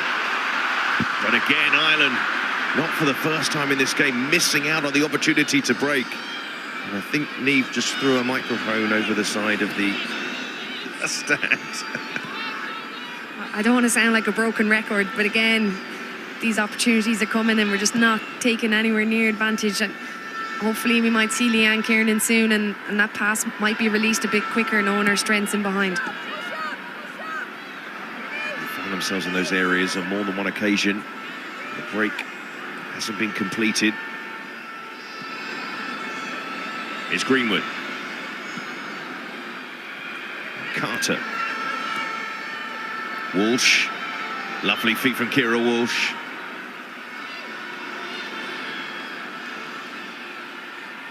Williamson again.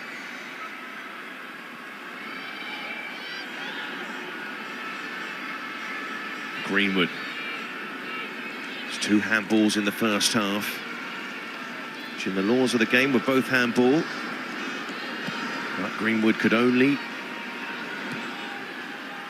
convert one of them. Other penalties. Brilliant work from England again. Walsh got England going. Russo lays it off. Mead. And then the flag goes up and Mead disagrees. But some of the combination play today has been pretty good. It's a very, very tight call. We don't have VAR, so we can't track it back. We've got to give credit to the assistant there. But for me, that all started with Fran Kirby, picking the ball up in those pockets. For me, she's the best player England have to link up that defensive midfield with that front line. The way she finds the pockets, turns faces up, plays with quality when she sets back to release. She's the best that England have at it by far. We saw a brief shot there of Leanne Kiernan about to come on for Ireland. There's Quinn forward, O'Sullivan helping it on. Caruso, will she be one of those to make way? So is she going to be a double change for Ireland? And another player that you know very well, Neve, is about to come on as Hampton plays that ball long. Megan Campbell, the other change for Ireland very shortly. Yeah, double Liverpool change. Well, ex-Liverpool and current Liverpool coming on. So Megan probably slot in left wing back. She's got a weapon of a long throw in. So anything that goes out for a throw on that side is as good as a set piece for us, really. So a chance to get into England's box and put some pressure on. Secondly going off is number 15, Lucy Quinn. So Kiernan on, current Liverpool player, former Liverpool player Megan Campbell comes on, and Lucy Quinn. Here we go, straight into the box, and this is what we need now, some pressure. Keep your eyes on this. It's quite the weapon and quite the timing for Ireland now. And even England know about the throw of Megan Campbell, even from this far out. And Campbell launches us into that penalty area. And England scramble it away. I told you we were not joking about that throw. Fantastic. It's such a weapon to have, and it's better than a corner, really, because obviously you can't be offside, and the trajectory she gets on it, those shoulders hyperextend, and the distance, and it causes havoc against any team, any international team we've ever played against. I played against her in the FAWSL, and the trajectory is the issue for it. It's so direct, it's so flat, and so hard to defend against.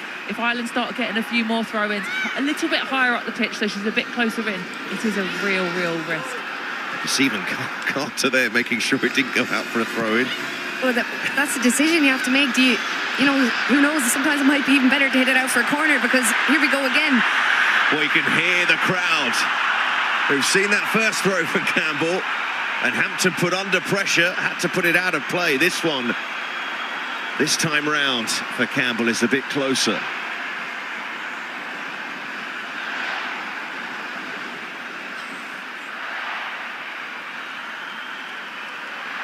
So Campbell to wind one up again, launches it in. Hampton was struggling to deal with that. It's put behind at the near post.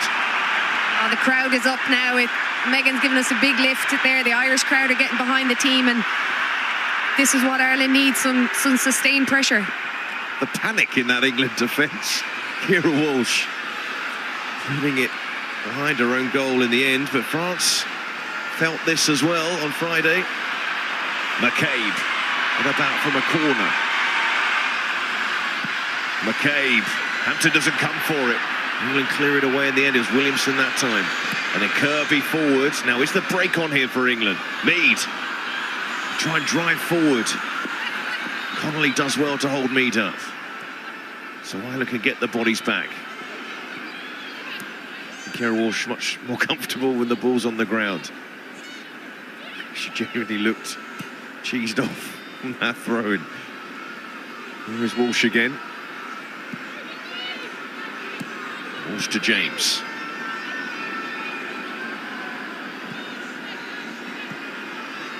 Greenwood. And Carter. And that's a loose pass back. But Greenwood making sure that doesn't go out of play. Walsh. Bronze. Thought about the ball over the top to Mead. James.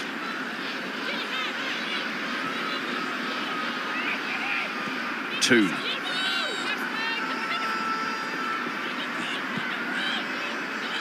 Williamson. Walsh. Kirby unmarked at the moment.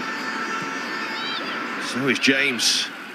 Kirby helps it on nicely. Toon is very tight for England in the end. And Quinn is it forward. Again, trying to find a way through. Bronze as well, forcing the issue. That will be a goal kick in the end. And Bronze can't believe it. Oh, she looked frustrated there with that not being given for a corner. But I like the way England took that really quick throw-in. We saw at Wembley on Friday, they were undone by Sweden from pretty much the same position there, not switching on when they took the quick throw and it ended up in a goal. There, Lucy Bronze did the exact same. Thought, we need to use this as a positive for us. James winning it for England, hanging it to the back post. Mead is there, and across it goes, and Brosnan makes a point-blank range save to keep Ireland just about in the game. It was Kirby attacking it. Oh, brilliant, Courtney Brosnan. She's done this so many times for Ireland, come up in massive moments, and here she is again to deny a certain goal. Fantastic, Courtney. Here come England again. Russo, quick feet, will be a free kick. And Ireland penalised that time as Russo. A challenge from Connolly. Yeah, Lauren James does really well here to pick it up. And it's her delivery, the quality she has on that delivery, the knockdown from Beth Mead. And as you said, point-blank range the save. England going so close to getting a third. Williamson putting it forward, won't reach Russo. Walsh. Toon. She felt she should win a free kick. Referee just wants play to carry on. England still have it. That will be a free kick. I think you're starting to see Ciara Walsh, you know, like a metronome there in the midfield, just dictating the play, 1 and 2 touch, and Sweden did a good job against her, not letting her dictate the play, but she's definitely doing that tonight. Well, one of Ireland's talented young players coming on here, Emily Murphy, who did start the game on Friday.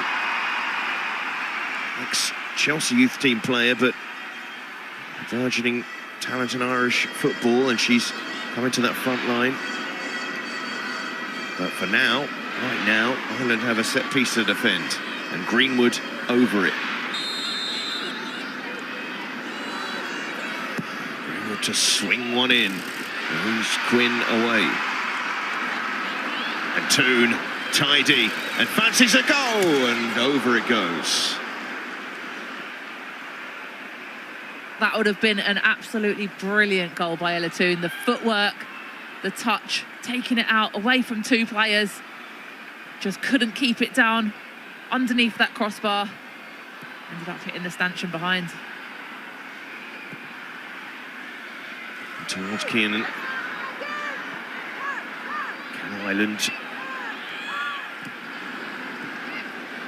lead that front line, their new front line that they have? So Kiernan is on, Murphy is on. How expecting the dynamic of that front line to change for Ireland? Very similar, Emily Murphy to Ciara Carusa, very good hold-up player, good laying off, and expecting to Leanne do the running in behind, so like for like up top. It's 2-0 to England. Ireland know if they could just get one. Can they keep England out? Patton stepping forward. Here's James. Works it on to Bronze.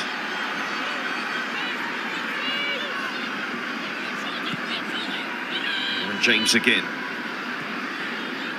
Kirby.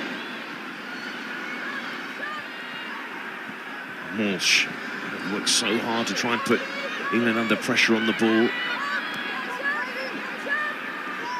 So many good ball players to keep an eye on. Mead, Walsh. Just moving Ireland around here, England. In it goes to Mead, but in the end, Hayes just to step out. Quality that England have got on the pitch, no matter how many changes they make, the strength and depth that they've got within this squad is fantastic. And it just means that they can move the ball around so well. Keep working it, keep being patient and create those opportunities. Here's McCabe towards Murphy. Mannion. She doesn't execute the pass. In the end to Kiernan. Tired bodies, tired minds coming into play there. I think we didn't have numbers in the box, and Aoife Mannion was in two minds there. She was looking for the option in the box. We didn't have it, but I think there's a lot of tired bodies out there. But they're in a good position here, Sullivan. Sullivan couldn't take it in her stride. Cleanly, Toon to bringing it away. James. And now Bronze. There's that pressure from Patton. But Bronze to take it on. Try and drive away from Patton. That's can't be reached by Russo. And the referee's going to bring play back for a free kick in the end, which gives me a chance to mention the fact that Serie A football will be every weekend on ITVX, and our next offering this Saturday evening, Bologna against Monza, 7:30 kick-off on Saturday night.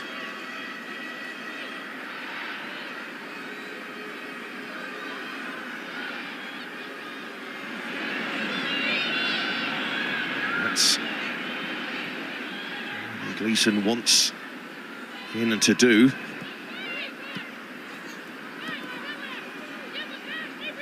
To get up in support, Murphy. He's going to run through to Brosnan. Connolly. Kiernan wants that ball played over the top. Connolly gets that pass wrong again, and Walsh to clip it forward to Russo. United have shown tonight that they're a good defensive side, committed into the challenge, but their quality in the final third has been the big issue.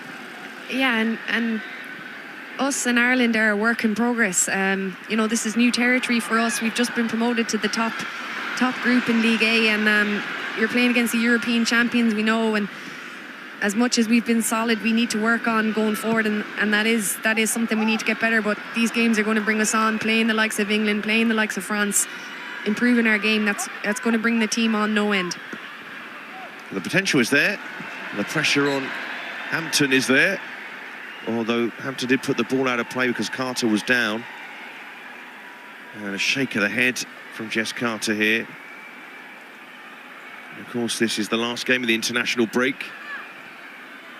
England won't take a chance, you would fancy. So Stanway is down there, waiting to come on.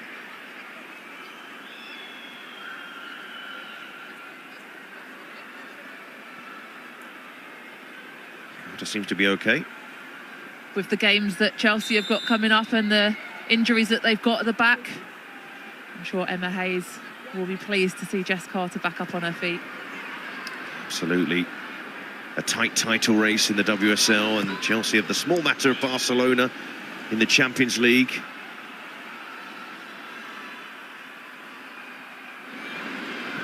Brosnan forward. It was tricky for Campbell, the bounce. Stanway waiting to come on.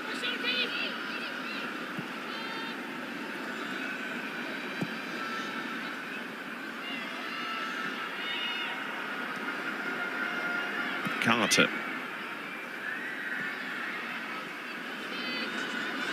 Williamson.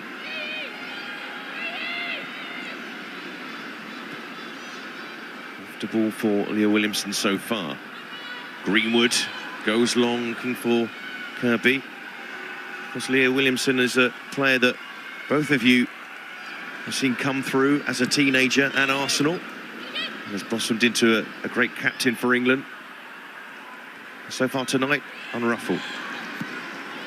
yeah, she's had a very comfortable night, and the moment she has been involved in, she's done really well. Obviously coming back from a long-term injury, but as Eni said in the studio, she's been so impressive on the ball, and she makes this England team tick from the back as well, and she's been a big plus for them passing the ball around tonight, and it's great to see her back to full fitness. She's a fantastic player in person, so yeah, the road to full recovery continues for her, but she's a fantastic addition to this England team. And here's Walsh, who seems happy, you'd feel, with Williamson in the team. Another player who can help her in the build-up. And Walsh is put under pressure. Although that's loose from Hampton. Now Kiernan, this is promising for Ireland. And getting back there was Carter. That's the recovery defending. She's picked for. It was just maybe on to take a first-time shot. If she looked up, she didn't. You're hoping maybe she took a first-time shot. Hannah Hampton was slightly off her line. Yeah, Hannah Hampton there just switched off slightly, didn't play with the quality that we know that she's got. Gave the opportunity to Kiernan. And Georgia Stanway coming on. Not often we see her wearing the number 20, usually England's number 8. And she starts most games, but coming off the bench this time to replace Ella Toone. And straight into the thick of a Megan Campbell throw.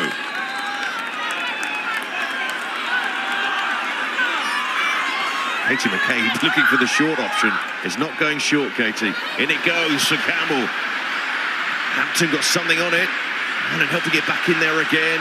England clear it away. And that's going to be a free kick. Foul by Lauren James.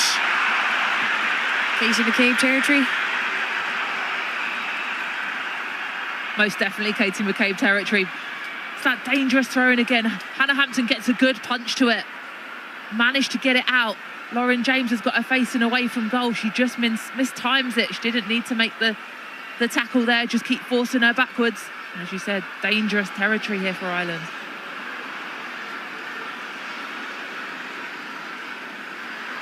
It's the England wall being constructed. And Katie McCabe will be very interested in this. It is a relatively long way out, but will that put her off, or will she look for the cross instead? She's shaping up like she's looking to cross. I don't, yeah. It may happen that she is going to cross this from her body position. Let's see.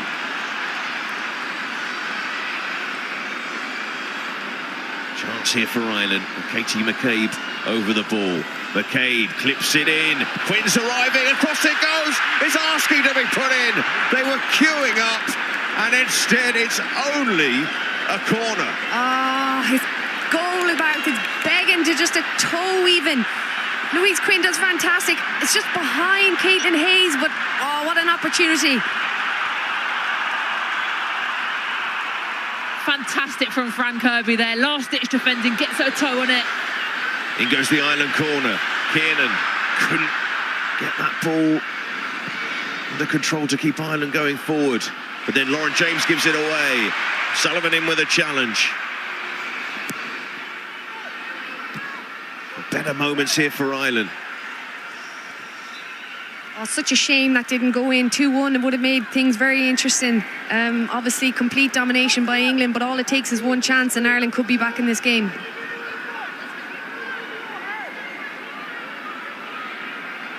What an opportunity that was for the home side. England just about seeing out the danger. And C. Mannion will leave this ball for Campbell. One of the difficult things with these throw-ins is you can't train for them. You can't replicate what she does as a delivery. So you know that it's going to happen, but you haven't been able to prepare for that trajectory in a training session. But they take it short. McCabe to catch England out, and McCabe sends it forward, and Hampton will claim. Ireland trying to mix it up there. Do you mix it up like that, or do you just send it into the mixer? I think he keeps sending it in there. I get the idea, but it's caused problems every time Megan's gone direct, and yeah, you'd be hoping she would have just gone direct again. Stanway got round McCabe. Referee happy to play advantage. May have saved McCabe from a yellow card. There are 4 Ireland players that are a yellow card away from suspension. Katie McCabe is not one of those. Murphy. Hayes to Quinn. O'Sullivan collects from McCabe. It will be a free kick to Ireland. They've had some good moments in the second half. It's been much more positive in the second half. We've been higher as a unit. We've got obviously our dangers from set pieces, and we've seen it. Our best moments have come from set pieces. So a lot of positives from Ireland in this second half. Much more competitive. McCabe to pump it forward. Patton is in there. And up went Hayes. Unlucky from Caitlin Hayes. She's so good in the air. It's a long way coming into her, and hard to get a lot of power on it, really, if she's brave and going for the ball, but too hard to get with the bodies around. With England have done well to close her out there. Just under 33,000 in the Aviva Stadium tonight. Large attendance. A stadium in which Ireland haven't played many games in now. England's first visit here.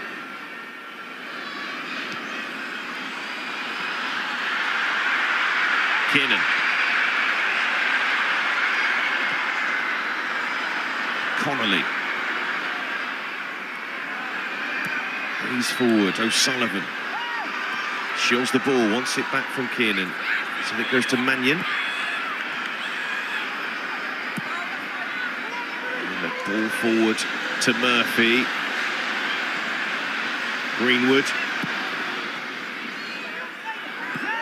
And then Hayes came forward but headed it straight to Kirby, who bends that pass round looking for Mead, and Brosnan will get there first. Once again, great start position by Courtney Brosnan. She's been on that front foot. She's been aware of those through balls, but that ball by Fran Kirby was delightful. Beth Mead just couldn't quite get round in front of it to get on the end of it. Those positions, those pockets that Fran Kirby picks up and sees the pass so well. Feels like the last 10 minutes or so, Ireland have had a lot more of the ball. Yeah, we've just seen Louise Quinn go up top here as well. Formation change. More direct now and working off Louise for flick-ons. Quinn calling for that ball forward.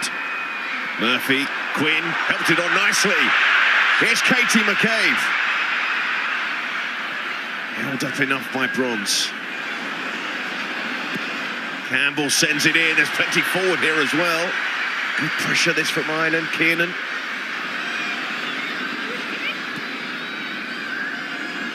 Mannion.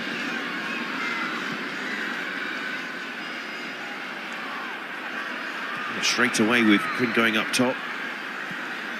Helped Ireland. Giving them a platform.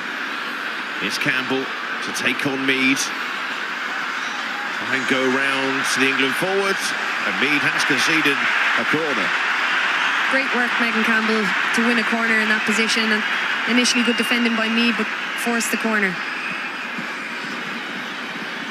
The crowd here today haven't had too much to get behind. They've been brilliant. But this last 10 minutes or so, they're going to be so important for this Irish side. If we could sneak one here, the roof will come off, Siobhan, so... Well, let's see. Katie McCabe to take this corner.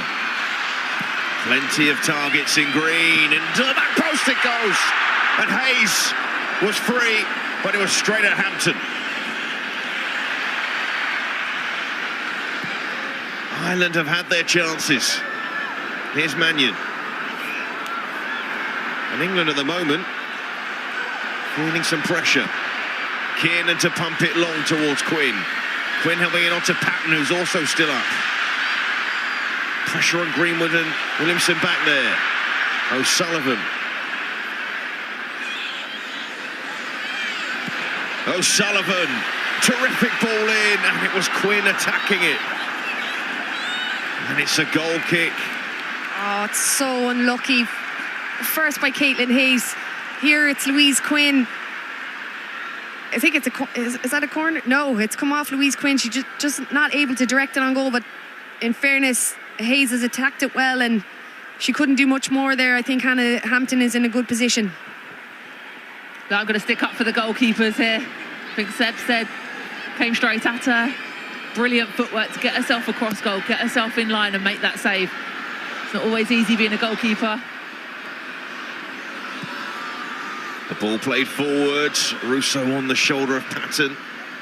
And Brosnan, who made that big save earlier in this half. Hayes has actually had 2 chances for Ireland in the second half. Mannion.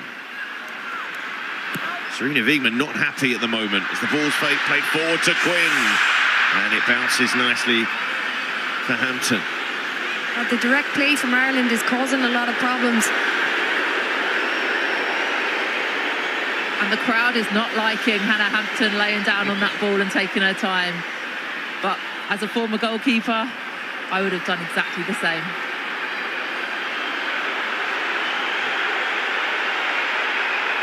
Yes, the home faithful of the moment.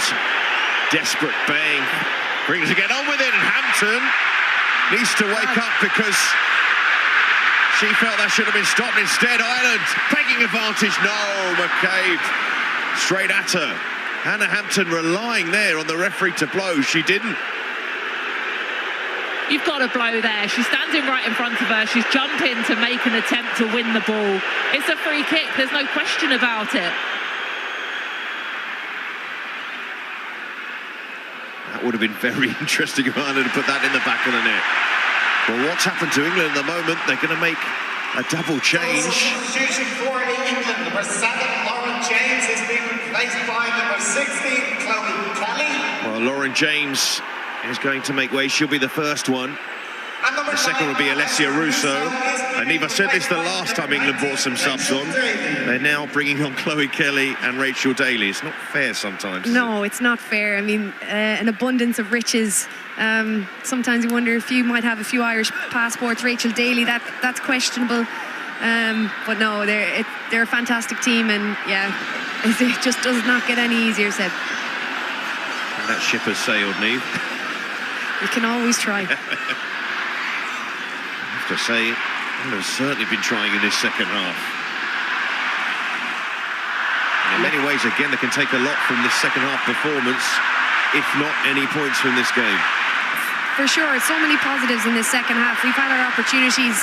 Disappointed not to have taken one so far, but yeah, nothing but positives, I think, so far this second half, from an Irish perspective, obviously. From an England perspective, Shin? Well, I think you can see the substitutions that Serena's potentially making now are to disturb the momentum of this match. Can they settle it down a little bit? Because Ireland have all the momentum right now. They've got all the energy. They've got the crowd on their feet, the crowd behind them. That substitution there, can we take it out? Can we destroy this momentum? See Jess Carter delaying on the throw-in, Hannah Hampton delaying on the restart. And that's great. That's credit to Ireland for their performance in the second half. Williamson. Clearance across towards Kelly is Stanway. And the ball played down the line towards Daly. And strangely in this match, England probably wouldn't mind the final whistle. The way Ireland played in the last 10 to 15 minutes.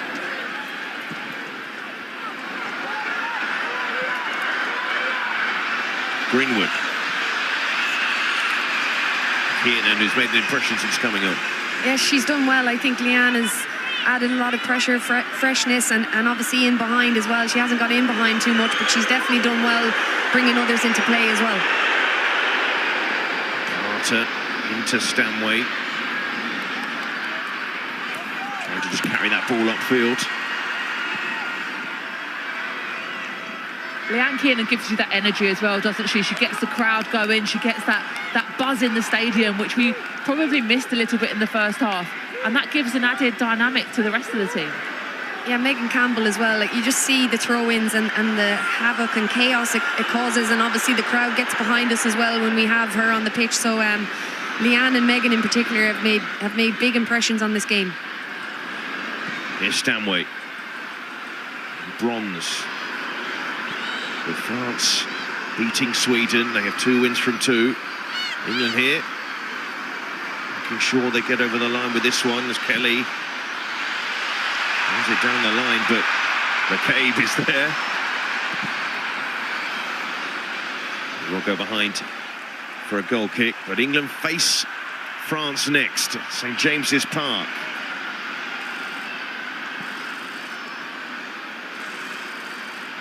What a matchup that will be. Well, of course, live on ITV.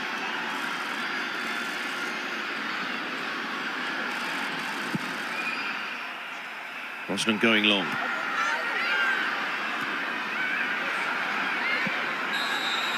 That'll be a free kick to England. Quite a naive challenge there from Quinn. Ireland have got all the pressure, they've got all the momentum in their favour. This just gives England the opportunity to ruin that, to kill it, to slow it down, to get things back on their tempo.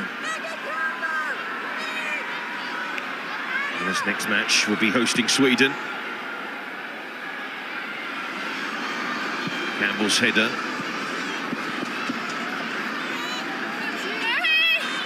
To the 90th minute, and there will be positives for Ireland from this second half, but ultimately 4 more minutes to play.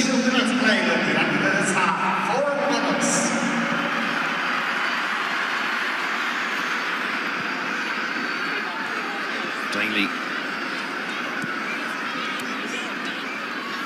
Bronze. Ireland just sent it forward. And Quinn stayed up there, so still gambling.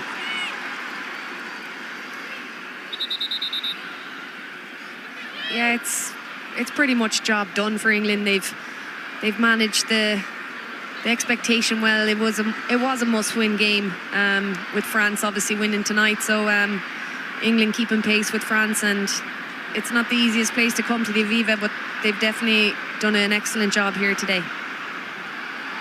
Brosnan goes long again towards Quinn. Here's Carter. Hayes watchful. That'll be an Ireland throw. Well, when England went 2-0 up in that first half, only 20 minutes have been played.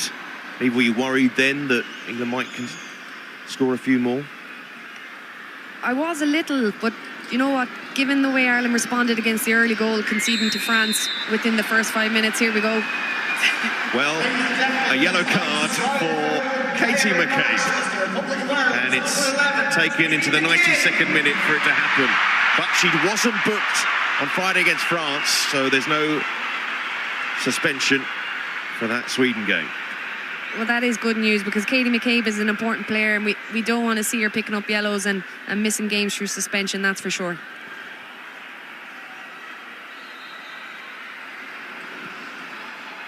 Mead. Walsh.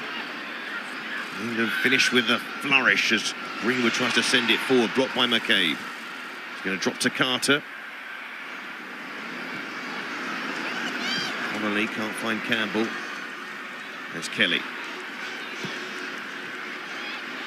Stanway.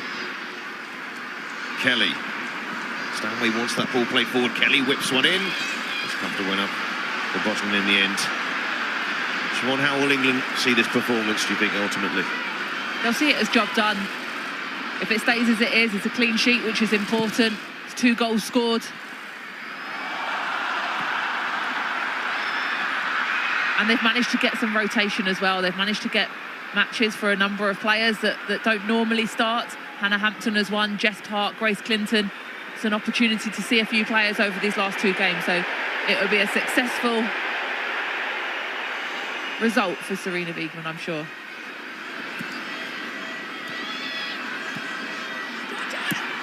Another clean sheet for Hannah Hampton. Got one in her debut. It was against Spain, no less. Here's Kelly. Patton can't take it off Kelly. Kirby is waiting. Ball comes in towards Mead as well. Did England get in each other's way, maybe?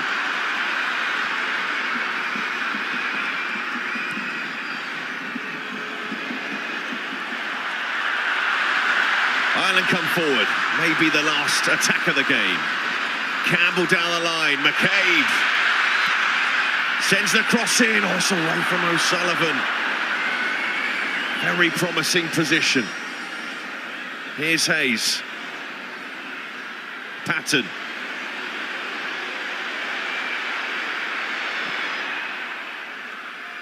Campbell once more. So many Ireland shirts in that penalty area. Up goes Quinn, and that will be that. England's first visit to the Aviva Stadium ends with a win. Both goals coming in the first half through Lauren James and a penalty from Alex Greenwood. A second handball led to another penalty for England, but Greenwood couldn't convert with that one.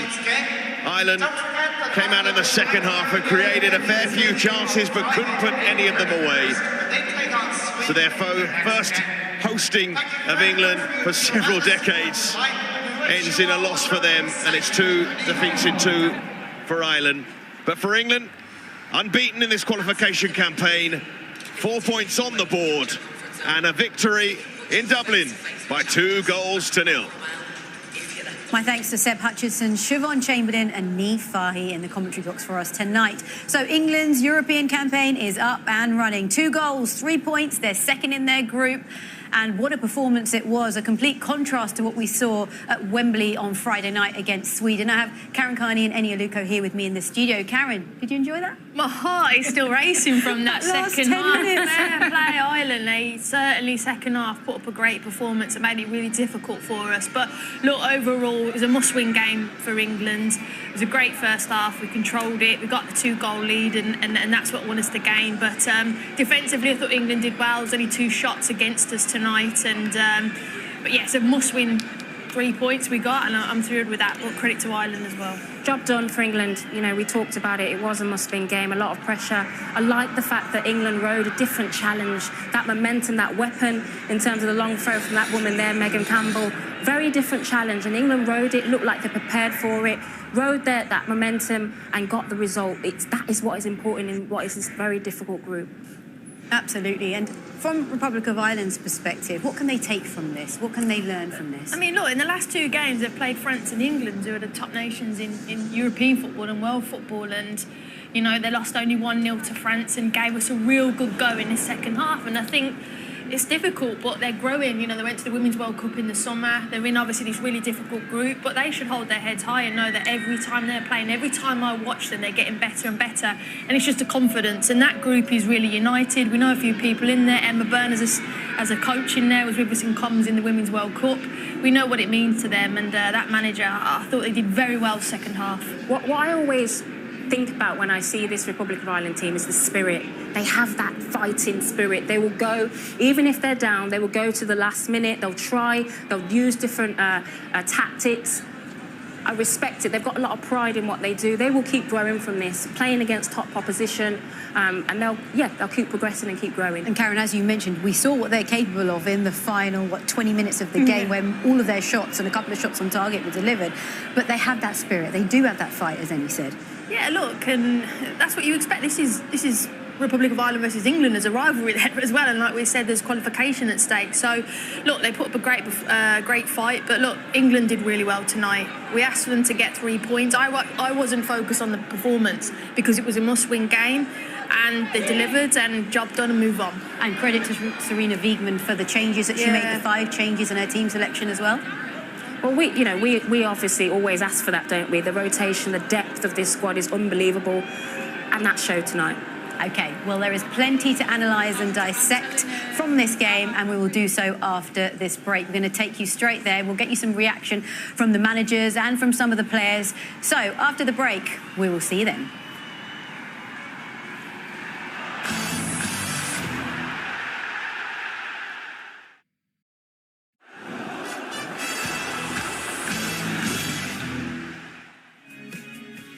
Well, Well, all the action happened in the first half as far as England are concerned. It was Lauren James that opened the scoring to put them 1-0 up. What a campaign she is having. Then came the penalty incident, which led to another goal for England. It was Alex Greenwood, as cool as you like. So that's how it ended.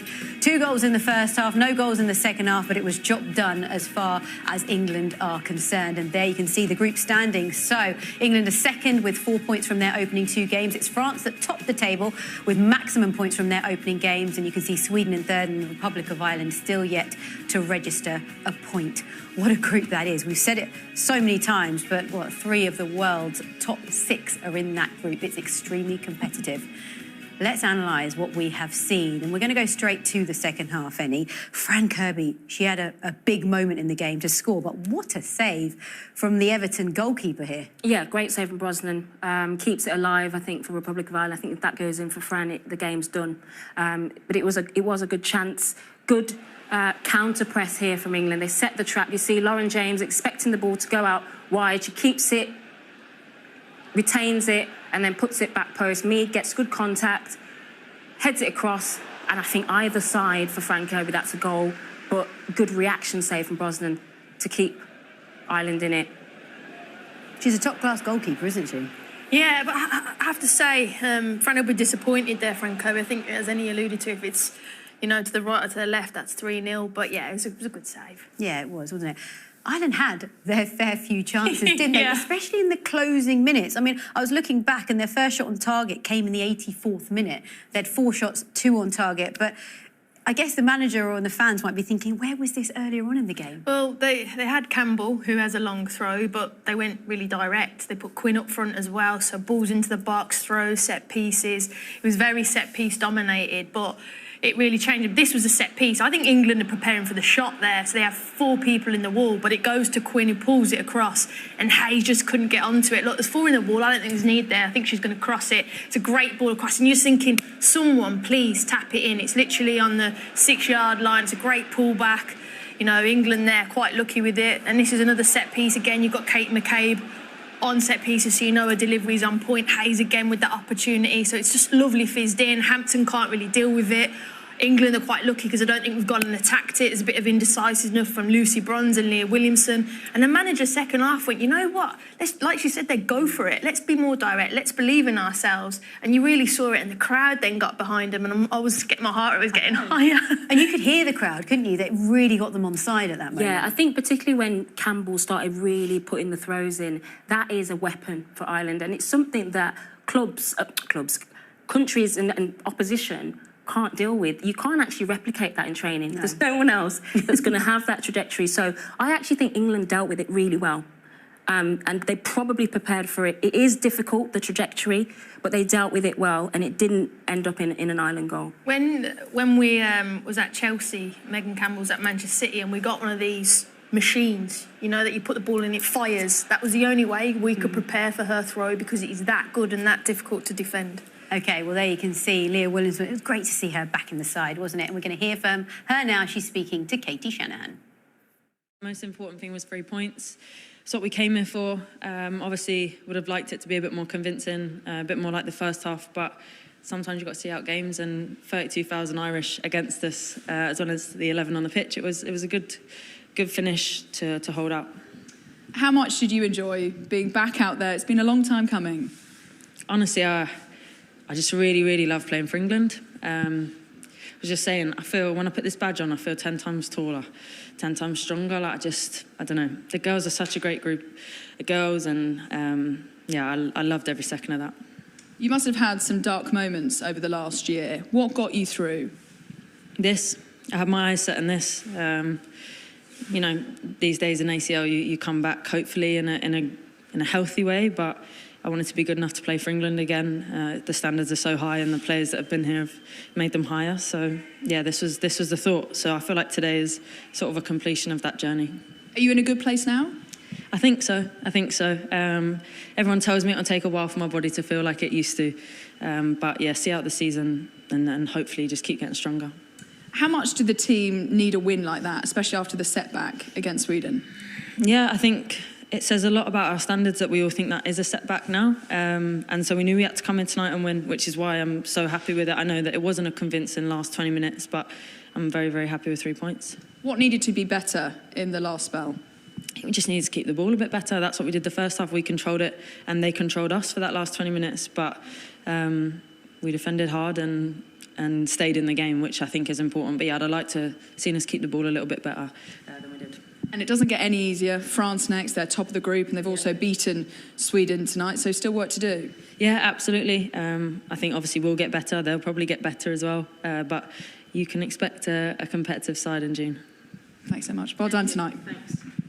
I like that. She's a really emotional person, isn't she? And she said she feels taller in an England shirt. It's great to see her back after a year. She'll definitely have enjoyed the clean sheet as well, Karen. Yeah, she will have. And like you said, that you used the word emotional there. I actually thought she was quite emotional for Leah, and maybe she's getting through that reflective piece about talking about it and her journey getting back to captaining the side. But, you know, her performance was great tonight. She played a key part. England had a clean sheet, and for her personally and on her journey back from her ACL, it's brilliant to see for her and also for England as well. I think Leah's biggest strength is her mind. Very mature, intelligent person. I don't think it was an emotional performance tonight. I think it was steady.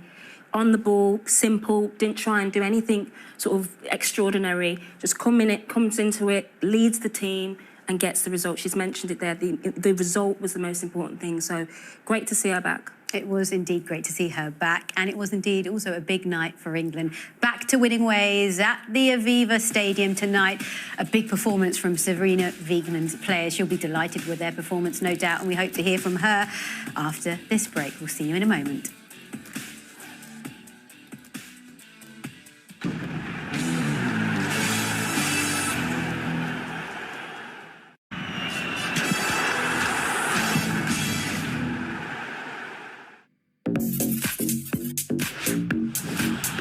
Competition that defines seasons for the very best. These are special European days, aren't they? The FA Cup has still got a surprise or two up its sleeve. Coventry City are heading to Wembley. That's unbelievable. Comeback of monumental proportions.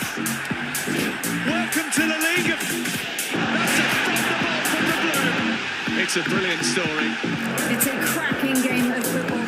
Saturday night action in City Ham. Clever, very clever. Some things are just meant to be in football.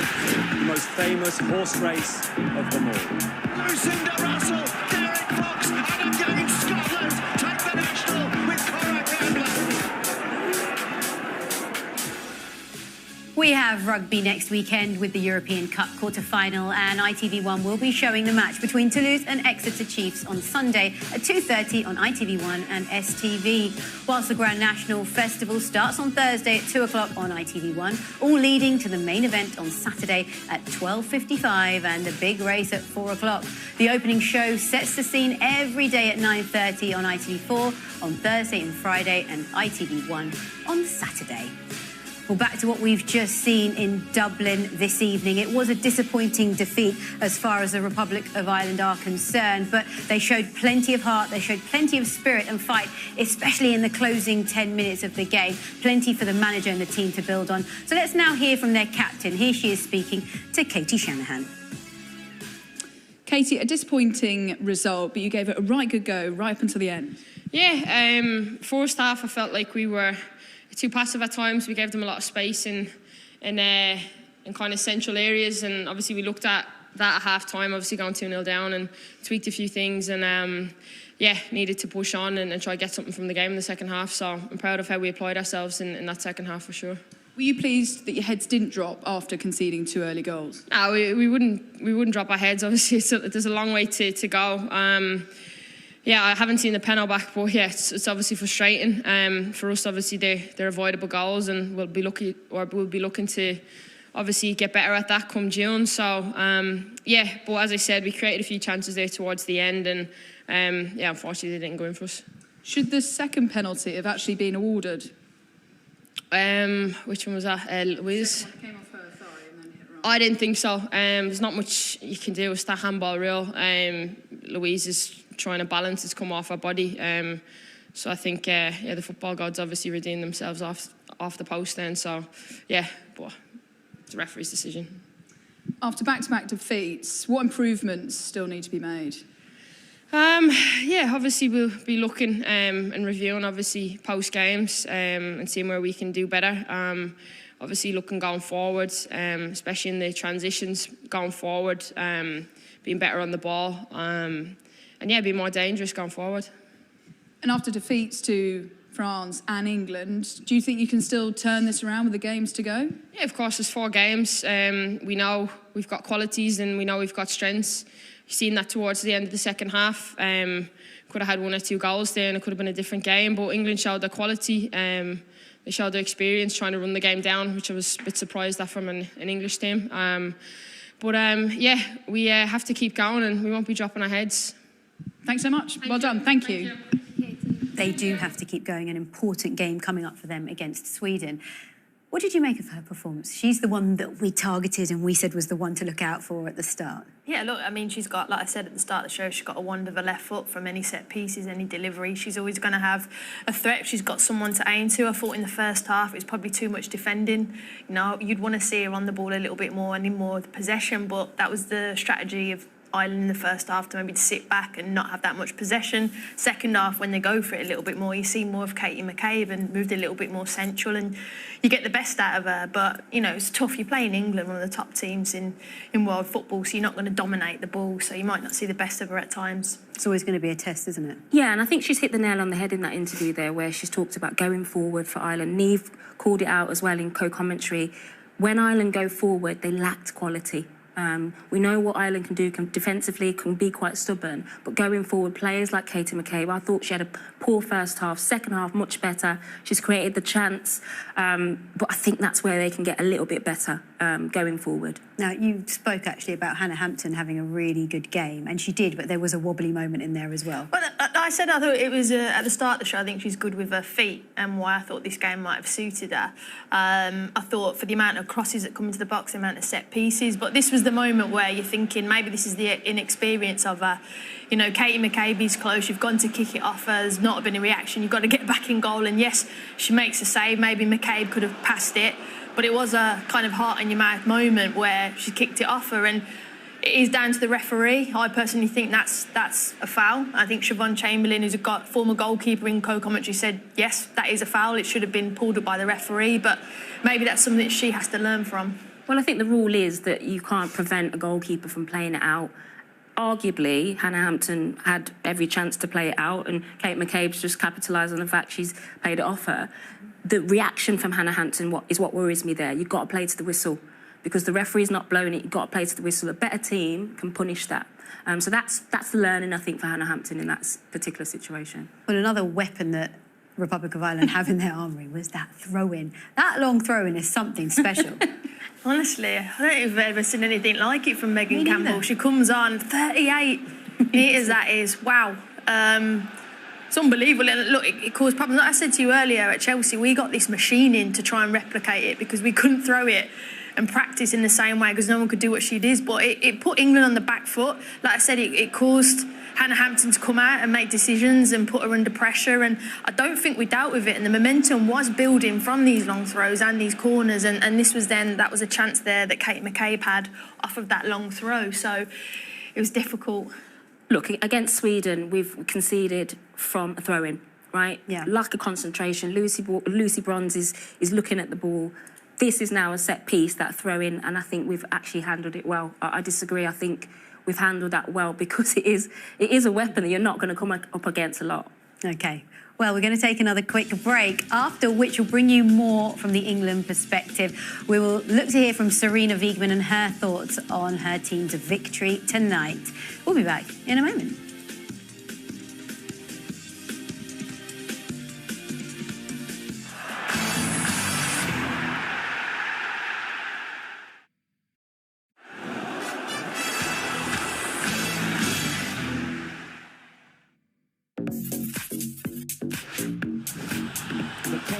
That defines seasons for the very best. These are special European days, aren't they? The FA Cup has still got a surprise or two up its sleeve. Coventry City are heading to Wembley. That's unbelievable. A comeback of monumental proportions. Welcome to the league. It's a brilliant story. It's a cracking game of football. Saturday night action in City Am. Clever, very clever. Some things are just meant to be in football. The most famous horse race of them all. Lucinda Russell, Derek Fox, and again Scotland take the national with Conrad Rambler. So much live sport to look forward to, and here's a date for your diary as well. The FA Cup semi-final between Coventry City and Manchester United. That's on Sunday, the 21st of April. All the build-up will be from 2:30 p.m. on ITV1. And also, just to remind you, we have our next Serie A match between Bologna and Monza on Saturday night. That's at 7:35 p.m. on ITVX. Right, we're going to head straight back to Dublin and hear from the England boss talking to Katie Shanahan. Here she is, Serena Wiegmann. Serena, a really nervy ending, but an important win regarding the qualifying campaign. Yeah, exactly. Hard game. I think we totally dominated the first half. I think we could have been up at least 4-0. I think that was the difference in that part of the game. Yeah, and of course, later on in the game, they want to force a goal. So they came with a strong throw-in and even more opportune than the first half. So it became a fight, and we actually wanted to stay out of the fight. And that would have helped if we had scored another goal, which we created some chances. But yeah, it's good that we kept the nil. We win 2-0. That's the most important thing. And we had to show lots more than being really tight in possession. Did you see an improvement from Sweden? Well, I think this game was totally different. Different to Poland. They dropped deeper. They tried to play physical. And I think the first half, we had moments that we played really well. It's just at moments we had to switch the game, switch play a little bit more. And sometimes we were a little bit too loose on the ball. But of course, that has to do with them too, being in really tight spaces. Yeah, they just got momentum because of their subs and their even more opportune game. We were a little bit unfortunate when Beth and Fran came in. If we would have put that chance into the back of the net, that would have helped us a little bit. But that's football too. At the end, we just kept the nil. We made it a fight too. And yes, I see improvements. You just hope that we can manage the game a little better. Leah Williamson's first game back in a year. How do you think she got on? Yeah, good. Of course, that's hard too. And like she played only home games, but a lot of fans. And now it's away with a lot of noise here from the fans. So I think she stayed calm. She played well, and it's really good to see it. Yeah, Serena Wiegmann pleased with what she saw from the Lionesses. We've got to throw this ahead, though, to what they've got next. Was that performance tonight enough to get a result against France in their next game? For me, like Serena said, though, it was a different game. You know, Sweden and tonight, both different oppositions that we've had to face. France, for me, though, it's a difficult time to play them because not only is it qualifications for the Euros, but France are preparing for the Olympics.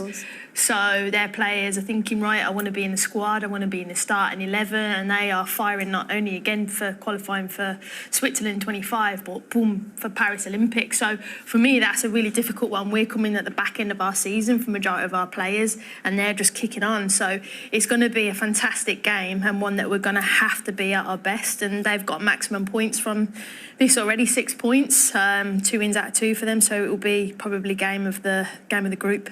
Yeah, I think that's where England really have to sort of bring that sort of winning mentality. In the past, and we know it, France, they've had that fear factor. When England go up against France, it is a difficult time to play them.